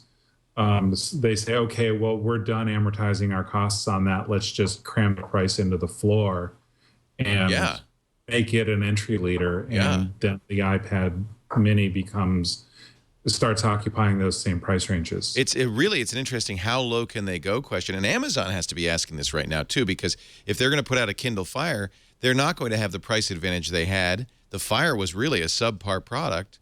It certainly can't compete at $200 with the Nexus 7, let alone. But they could go lower and subsidize it with content. Yeah, that's the question. Is also, would they give it away? Do they make it $50, $100? What do they do? Or they've had advertising on Kindles before, so there's an ad subsidy model that Amazon has explored. Cheapest Kindle is $80 ad subsidized. But that's the e-ink. Also, the big deal with the Kindle is that that Amazon will tell you they're not making tablets; they're making Kindles. They're not making a device that's designed to be even as complicated as an iPad. They're making a device that is designed to be: here are your books. You want more books? We will make it as easy as possible to find more books for you. You want apps? Here are your apps. You want to find more apps? We'll make it as easy as possible to find more apps in order to get. I think that the Kindle Fire has a lot of problems. It's not as well built, the software or the hardware, as an iPad is. But when it comes down to the simple case of I bought an album once, it is not on this device, how do I go get it? Boy, that's such a linear solution when you have a Kindle in your hands compared to the iPad. The iPad isn't necessarily difficult, but man, there is no question as to where your stuff is or how to access it. So I really think that they're going to continue to be the device of choice for people who don't even care about tablets. I do think that Amazon's hedged its bets because they've made the Cloud Player available on all iOS platforms as well. Yeah, which does exactly the same thing. Anything you ever bought is there. So they're hedging their bets. I think you're right. I think that in the consumers, at least when they first looked at the Kindle Fire and then the Nexus 7, what they were saying is can I get away with something that's less than half as expensive as an iPad? How good is it? And they really saw it as a tablet. Amazon might want to reposition it very clearly. This is not a tablet replacement. This is a color Kindle. The other big difference is, the Kindle Fire is not, and I don't mean this to sound facetious, but it is mostly a front end to the Amazon store. Right. And the problem Amazon has is that their store has nowhere near the international distribution that Apple has. And if you look at Apple's sales numbers outside of America and rest of the world, they're fairly phenomenal. And the Kindle Fire outside America is still mostly a paperweight. I tried to use one in Canada even. We don't have Amazon MP3. We don't have almost any of their services here. And that's Canada. It gets worse as you get further out. So Apple, with an iPad Mini, they are going to take that on a world stage. They're going to roll that out aggressively internationally, and they want to make sure that if you walk into an airplane, you see some iPads now, but you see some Kindles, you see some Nooks, you see maybe some Nexus 7s. They want you to walk out in an airplane and see mostly iPad devices. Wow. And I think they could do it. And this is what we'll find out next month, because it's going to be new iPhone 1136, right, by 640. And then the iPhone, and then we'll see a new 7-inch. They might have across the line. They could own this at this point. They could, if they're aggressive, they could own it. The phone is not about price at all. But tablets, it's all about price. Well, It's also subsidized. Yeah. It's also about finding the right person who wants to buy that thing. One of the reasons why the E and Kindles are still so successful is that for a lot of people, they come to it when they take a look at an iPad, or even when they take a look at an Nexus 7 or a Kindle Fire, they come to a dead stop when they're told that, oh, I can't use this outside, or oh, there's a lot of glare on the screen, or oh, you mean that I have to remember to keep charging it? No, thank you. And so that's why that's their strength, and you can never really necessarily say that. Gosh, this is an iPad that's exactly the same cost as a Kindle Fire. Right. It's definitely going to clean house. Well, actually, it will clean house, but there will always be those people who say that I don't care that this is the best tablet on the market. I don't care about the library of apps. All I care about is that I read on the bus on the way to work, and if there's a big bright screen, I really can't deal with that. I do think that the world of purpose-built devices, though, is getting kind of is disappearing. Okay. That people really are saying, look, I can now do everything with this device, and and it's the same price, so I'm going to just do it. Also, don't discount the fact that there are people who are aging out of the system. Right. That there are people who could only really deal with the idea of an ebook if they have one device that is their book. That's my book. And that works in exactly the same way as a book and exactly the same environment as a book. That's gone. And there are people who are not necessarily even as old as Methuselah who are able to say, no, this is a color screen that does a lot of different things. Most of my media is not on a physical media; it is actually in the cloud. And so I don't expect this to work exactly like a book. I still remember one of the most frustrating panels I've ever been on at any conference. It was on a panel on e-publishing this year, and I'm not young, but I was the youngest person on this panel by like 10 years, 15 years, 20 years at least. And these are all people about saying, here's why electronic publishing will never replace printed books. And I'm like, I'm waiting to hear the ironic twist in which you say, of course I'm lying about that, but that's the sort of stupid arguments that people make. So I really do think there's kind of an age thing here. It's because these damned kids, they just don't read anything. They don't read flared anymore. trousers. Yeah. Spider gives us a friend in our chat room gives us a price lineup. iPod Shuffle $49. He's making this up, but he's saying, what about iPod Nano $99, iPod Touch $149, iPad Mini $199, and then we'd reduce the entry level iPad to $299. That's certainly aggressive. If they did that, I don't think anybody would buy anything but Apple stuff. Well, there's always going to be there'll always be a not Apple market, and there's always going to be someone dominating that. But I think to Andy's point, Apple is very good at introducing simple products that either build complexity or hide complexity. For my sister, her iPhone is a phone that plays her iPod music and takes photos. And my mom uses an iPad. My mom had a PC, it drove her crazy. She had a Mac. She still found alienating and inaccessible. Now she has an iPad and she hits the home button, it's an app. Hits the home button. She doesn't know there's a fast app switcher, doesn't know there's a notification center, could care less. Actually probably prefers that they aren't there. And when I've given her the Nexus 7 or I've given her other tablets, which are marketed on being more complicated and being more desktop-like, she's found them just as stressful as a computer and not like them. So I think Apple and Amazon did this as well with the Kindle Fire, is they start off with a very simple experience, and that's probably the key to their success and something that other people aren't emulating enough. We're going to take a break. We'll come back. There's a big security alert I want you to know about. We'll talk about that in a moment. But first, a word. We've got a great panel too. Ritchie. Now I can't do it. Rene Ritchie, Rich Siegel. So it's Rich and Ritchie. And then the Rich Andy Ihnatko, the rich tasting Andy Ihnatko. Richly dressed Andy Ihnatko are all here. Good panel. We started with nothing. And we've built up a panel worthy of MacBreak Weekly. I'm sorry that I was nothing to you. No, you weren't. I was nothing. And then you came in. That's all right. No. And then Rene came in. And then Rich came. It started with me, I, and my little doll here. That is all. We don't need to know about that.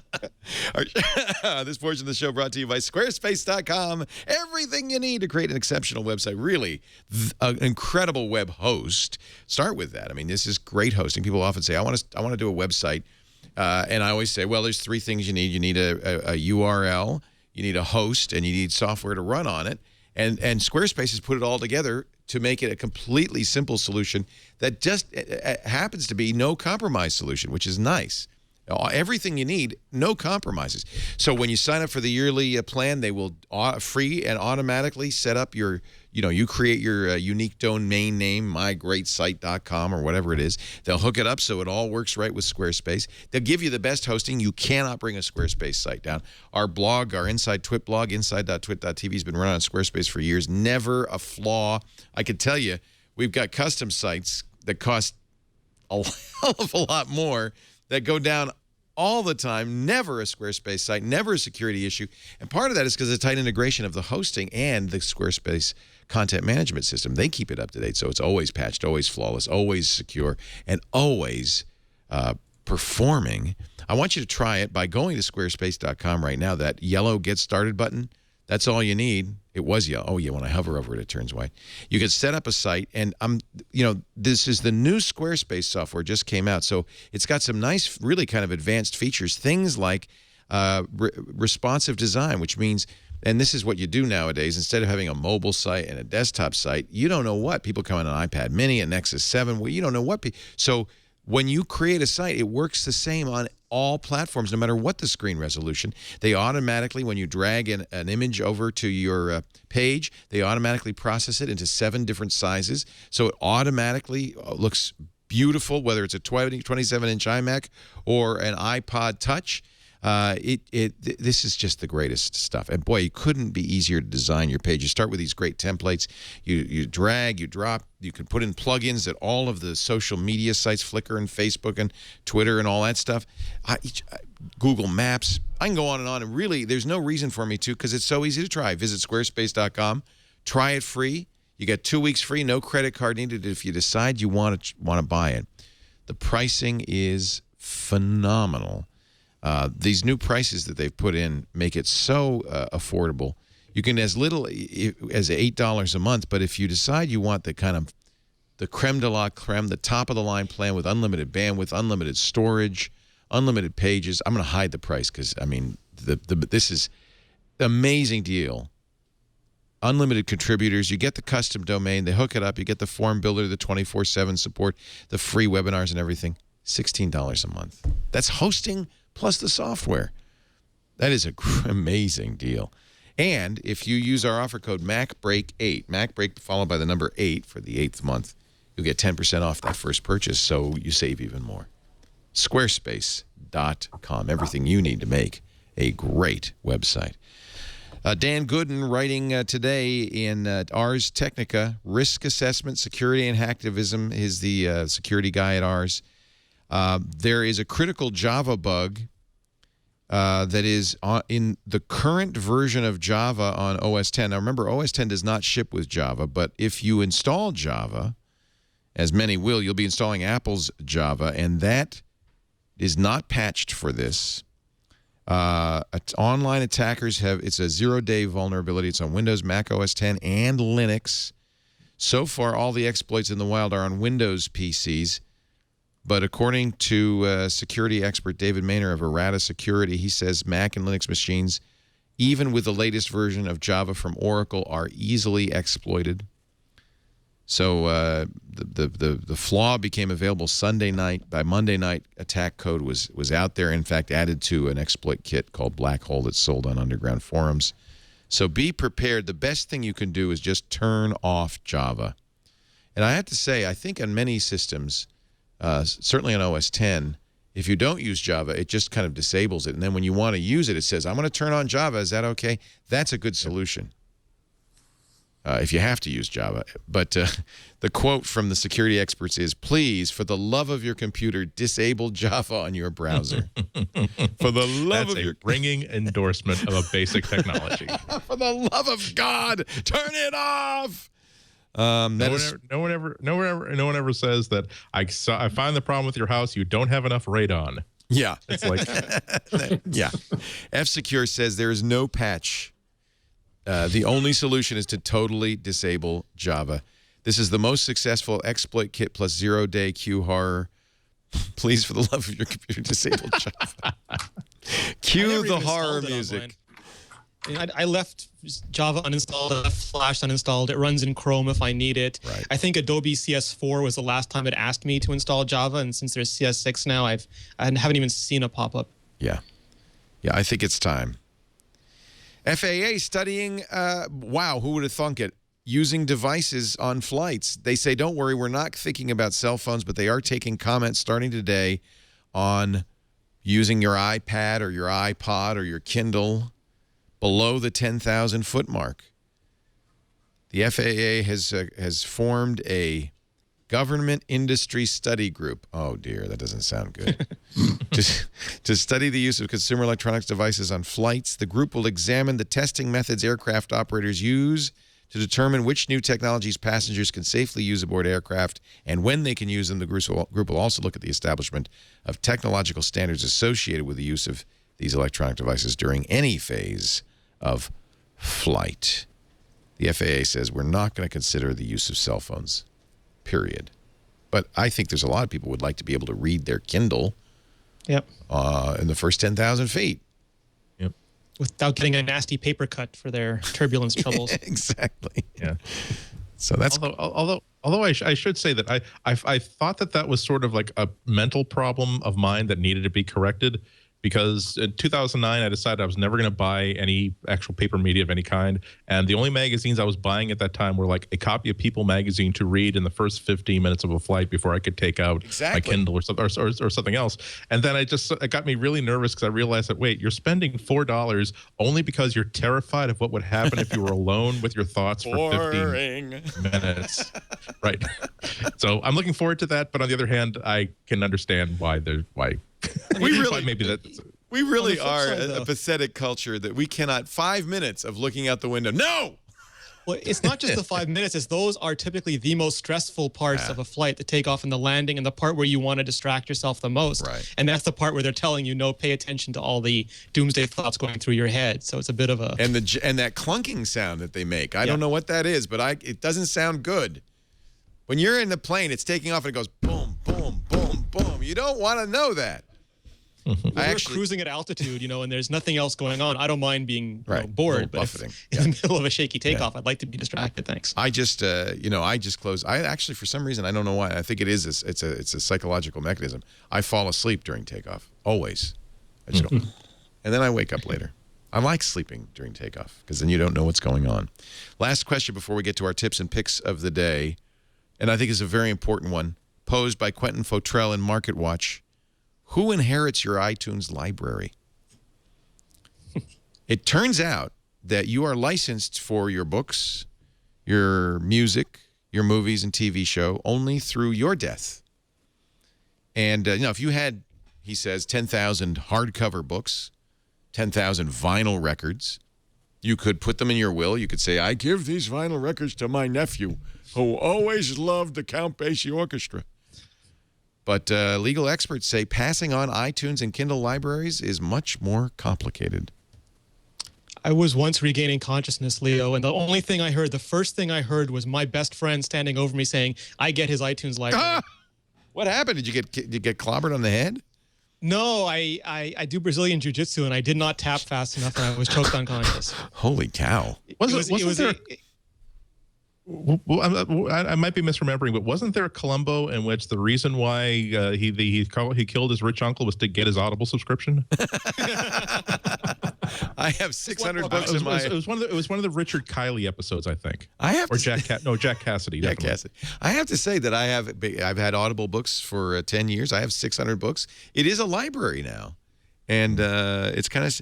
In recent years, Connecticut, Rhode Island, Indiana, Oklahoma, and Idaho have passed laws that allow executors and relatives access to email and social networking accounts, but they don't cover digital files purchased. So that Amazon and Apple did not respond to requests for comment.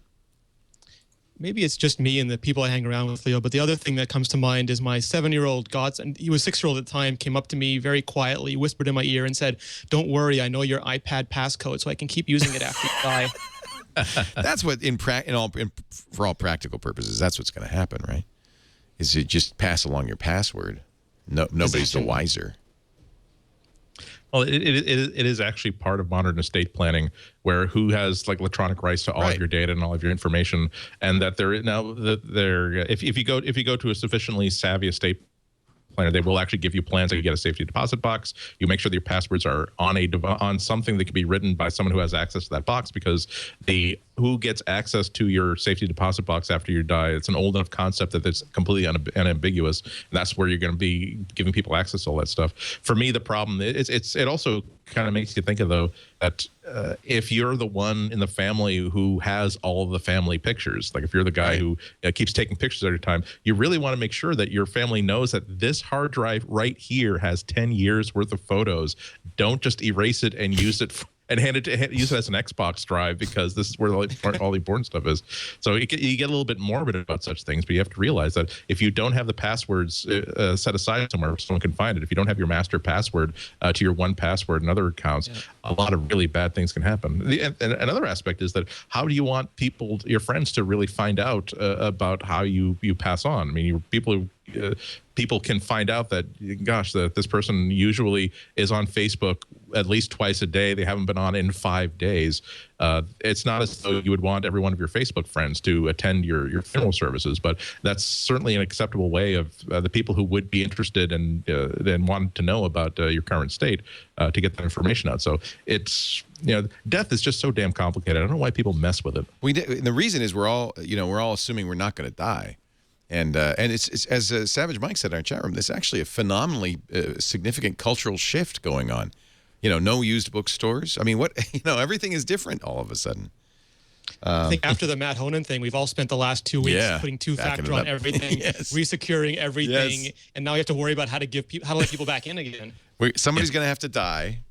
One of us will have to die, and then everybody will freak out and they'll share their passwords with their loved ones. Who wants to take the hit for the rest of us?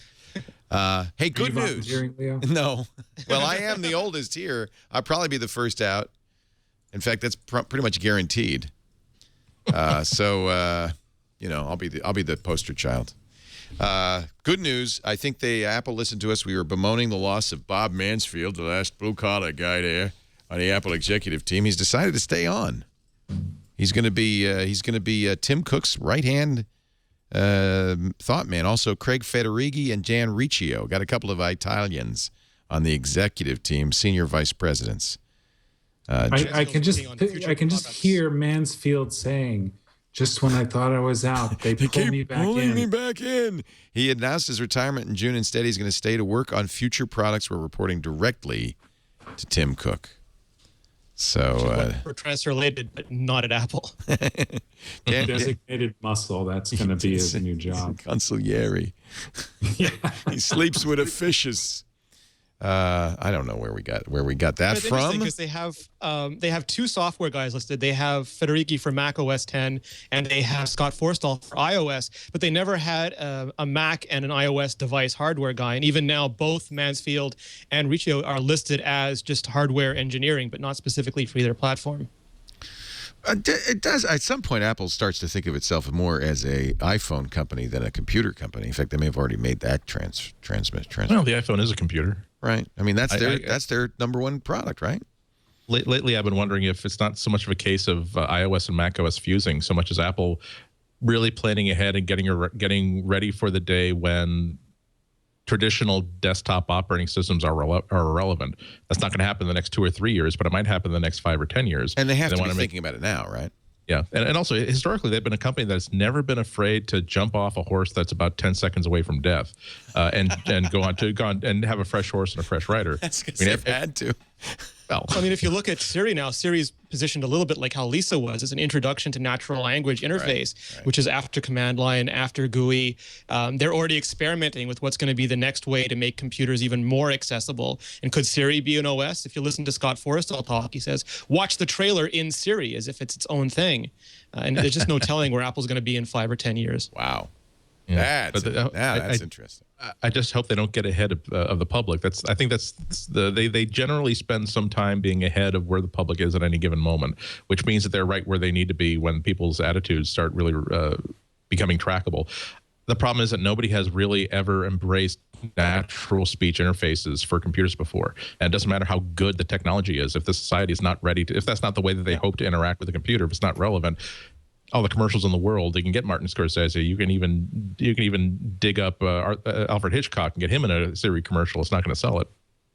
We talked to, and I'm sure you guys have done this too, but at CES we spoke to Ford, and they said, you wouldn't believe what we can do with cars now, but people are scared, completely scared about cars driving themselves, parking themselves. Right. So we have to very carefully and deliberately introduce one new technology, get everyone used to it, and then do the next one. And I think Apple is doing similar things with their product, where they give you Siri, and it's a little cute Pixar character, and you play with it, and it tells you jokes, but at the same time, it starts to seed the culture with that kind of interactivity. And meanwhile, Rich Siegel's still making basically bedliners for trucks. Well, I'm listening to this and I'm sort of thinking, yeah, this is all great, but software, at least for the foreseeable future, software still has to be written, and there still has to be a platform. Somebody's got to do it. Yeah. Well, you're right, and not just somebody's got to do it, but somebody's got to do it using some set of tools. Right. iOS devices, I don't see them being functional for the sort of software development that is required. I mean, really, the question is, what is Apple going to use to develop their own software? Yeah, they have to use BB-Edit and a Mac Pro. That's Rich's nice way of telling me I'm not getting at least BB-Edit half for of that iPad. is accurate. I have to say, though, the Retina Mac, and I'm starting to see, who was it just wrote an article? Was it Marco?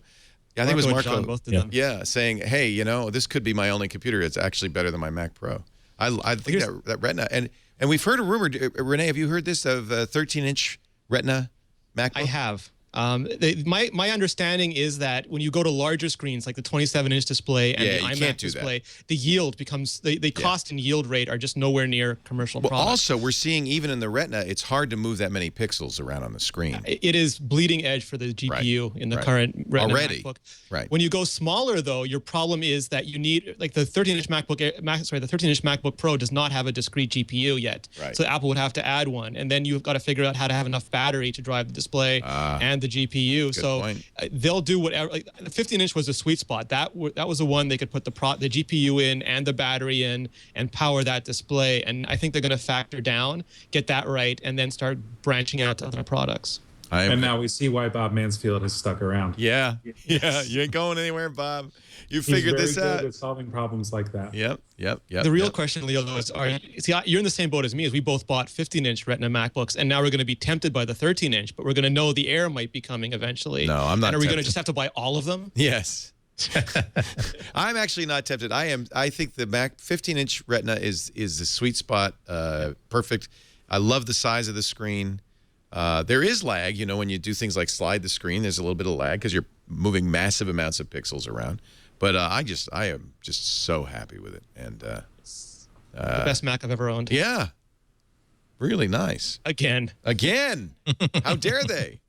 We're gonna take a break. Come back. We've got a picks of the week. If anybody wants to do a pick, Rich and Rene, you can prepare one. Andy's got one, and we'll wrap this thing up. But first, this the Gazelle always does this. There might be a new gadget in your future. You ever think about maybe finding out how much that old one's worth so you can buy the next one? Why put it in a closet or a drawer?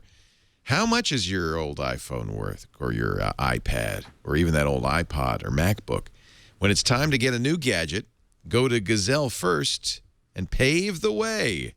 They make it very easy, too. You say, I'm looking at an iPhone 5. Now, by the way, what's great about these is these quotes are good for 30 days. So you can get an offer right now.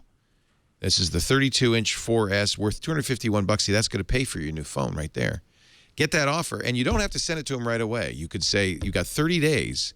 By the way, that's if it's a good condition. What if it's perfect condition? $271. And I'm going to show you can add another 5% onto that. GAZELLE.com.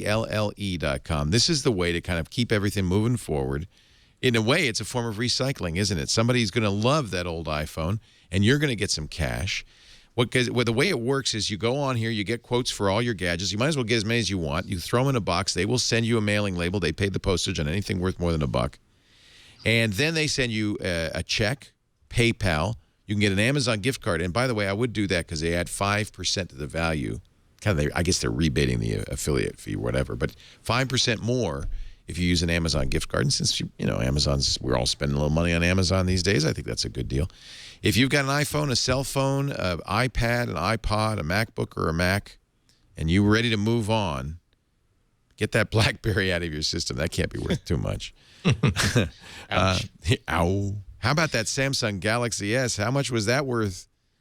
Actually, I'm just curious. $1.05 billion.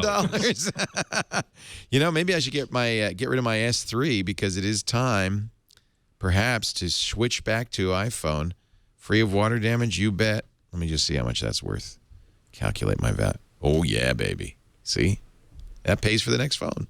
You got 4 new colors to choose from today, Leo. You can get a brown one if you want. A brown Galaxy S3? Yeah, they announced brown. That's a Zune black. color. Yeah. I like the red. The red AT&T cells are red. It's pretty. Anyway, when it's time to move on, gazelle it. That's the way to do it. GAZELLE.com. Recycle the easy way. You can join the 300,000 happy customers who've received nearly $50 million from Gazelle. All right. Anybody want to do a pick of the week?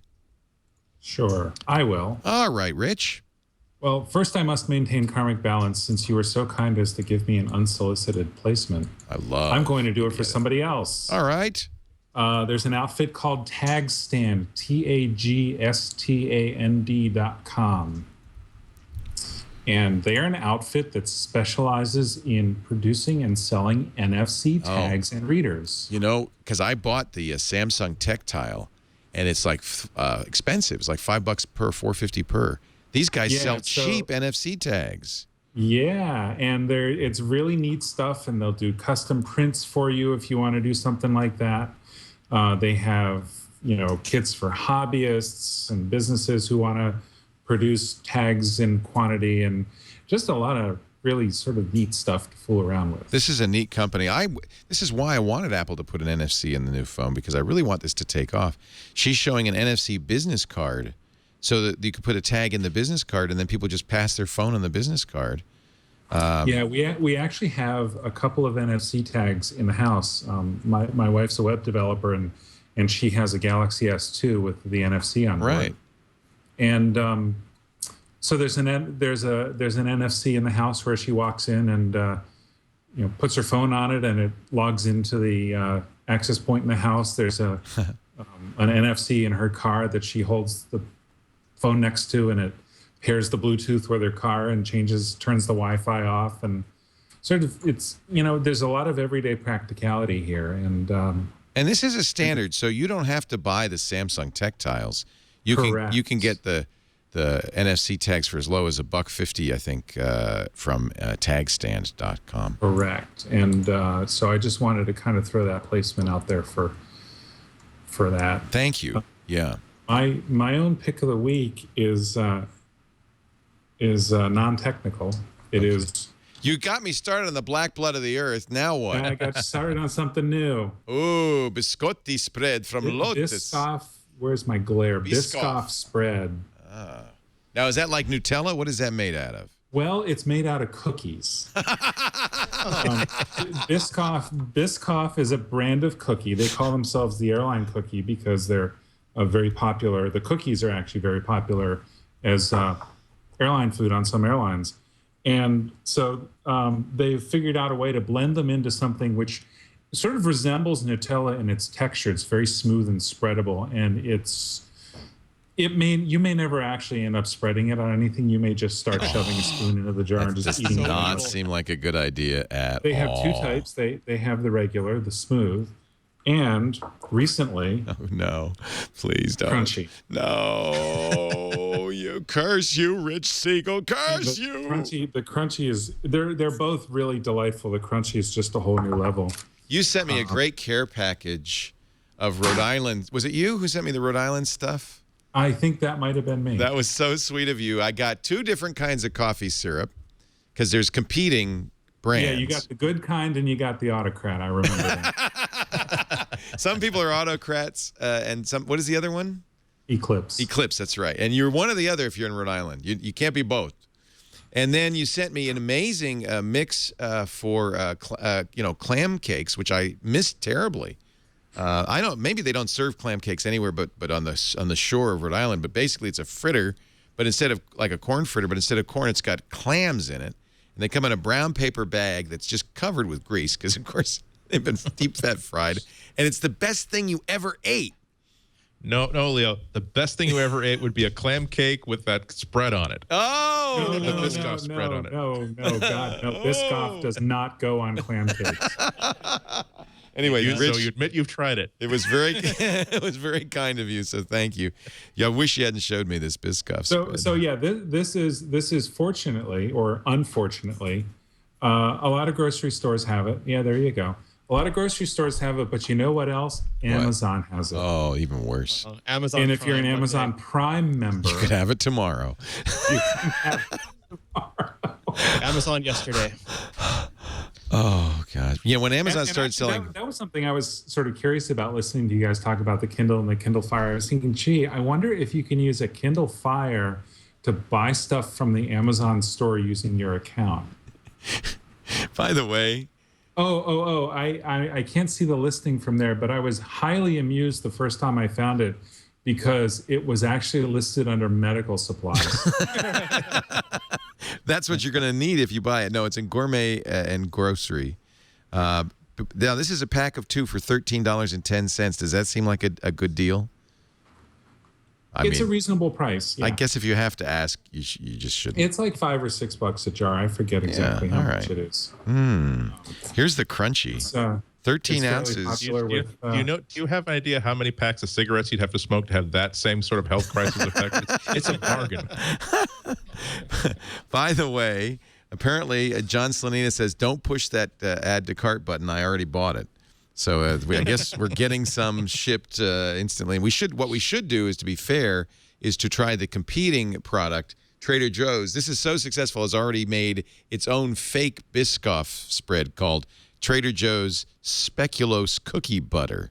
Okay, so the thing about Speculoos, and I have not tried the Trader Joe's, but the thing about Speculoos is another brand of similar cookie like Biscoff. I've tried the Speculoos and I prefer the Biscoff, but that's really just a matter of personal taste. Wow. If you look for the Speculoos brand, Leo, we just expect you to try them all and report back. I like the ingredients list. Made with crushed biscuits. And it's very Rich, popular. Curse you, Rich. You got me. You got me on the black blood of the earth kick, and now this, and I don't know. It's not good. It's very popular with the birds too. Oh, I bet. Why wouldn't it be? I don't think he wants to shove his beak in the jar, but he'll happily eat it off my finger. Rene, Ritchie, is something you've been using lately you kind of like? You want to share with our vast listening audience? Yeah, well, I already did the bare bones BB edit one, so I'm going to go on to something else. Otherwise, I would be doing BB edit. I do. I agree. BB edit's amazing. Oh no, Eclipse. Wait a minute. Eclipse was purchased by Autocrat in 1991. My whole world is crumbling. Autocrat owns both brands, but they are still manufacturing them both using their respective recipes. And they're truly disgusting, but it's that kind of thing that like Biscoff's spread that, it's disgusting but good in a good way. Go ahead, Rene. Sorry. So Drafts is an excellent text editing program for the iPhone, and now it's available for the iPad. It's gone to Drafts 2.0. Drafts, you just type things in. You can use it just to store ideas, to store text lists, anything, and you can easily take anything you've written, tweet it out from any account you have, send it to Facebook, email it, add it as an event, turn it into a message, put it on the clipboard. It integrates with other applications you might have, like To-Do or Writing Kit.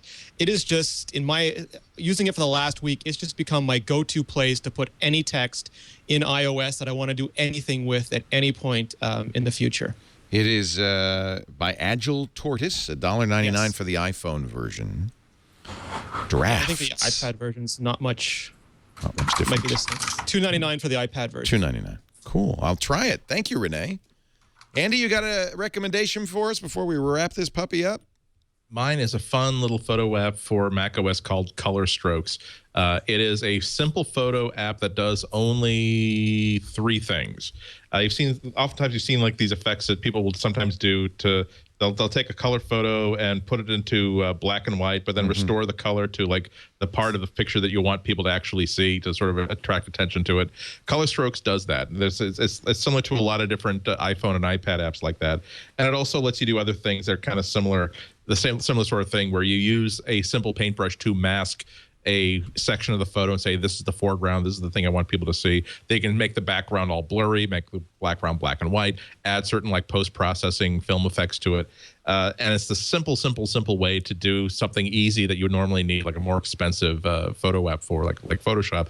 And you'd think that this is kind of a waste of time because it only does these two things, but the good news is that it only costs $2.99 for a Mac app, and for that amount of money, let's get that. And if I only use it like twice a year, I'll definitely use it. And the thing is that it's also, in addition to being useful for actual times when you have sort of like maybe a Midland sort of photo that's kind of there but not quite there, but you want to like sort of make it more interesting and control people's focus, make sure that the surface of it really pops out.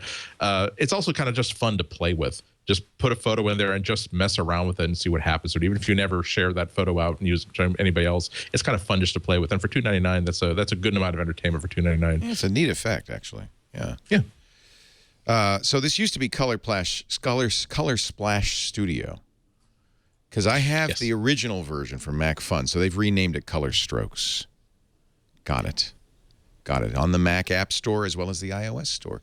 Andy Ihnatko is on the internet at cwob.com. You'll also find him in newsprint at the Chicago Sun-Times.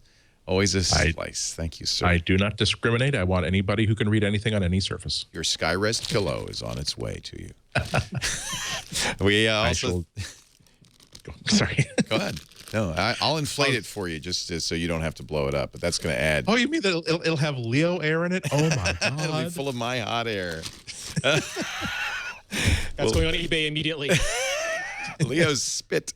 We thank Rich Siegel for dropping everything and showing up today. We really appreciate it, Rich. Always great. Barebones.com to get the world's best text editor. Absolutely a must. Absolutely a must. And Rene Ritchie from iMore. They've been killing it lately with the Mac rumors. I'm sure there will be more at imore.com.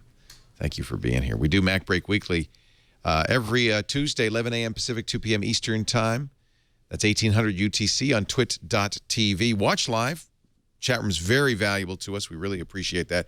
But if you can't, we make on-demand versions, both audio and video, available always after the fact at twit.tv/mbw. for MacBreak Weekly, or, of course, you can subscribe on iTunes or wherever finer podcasts are aggregated and distributed. I'm Leo Laporte. Thanks for joining us. We'll see you next week. Now get back to work, because break time is over.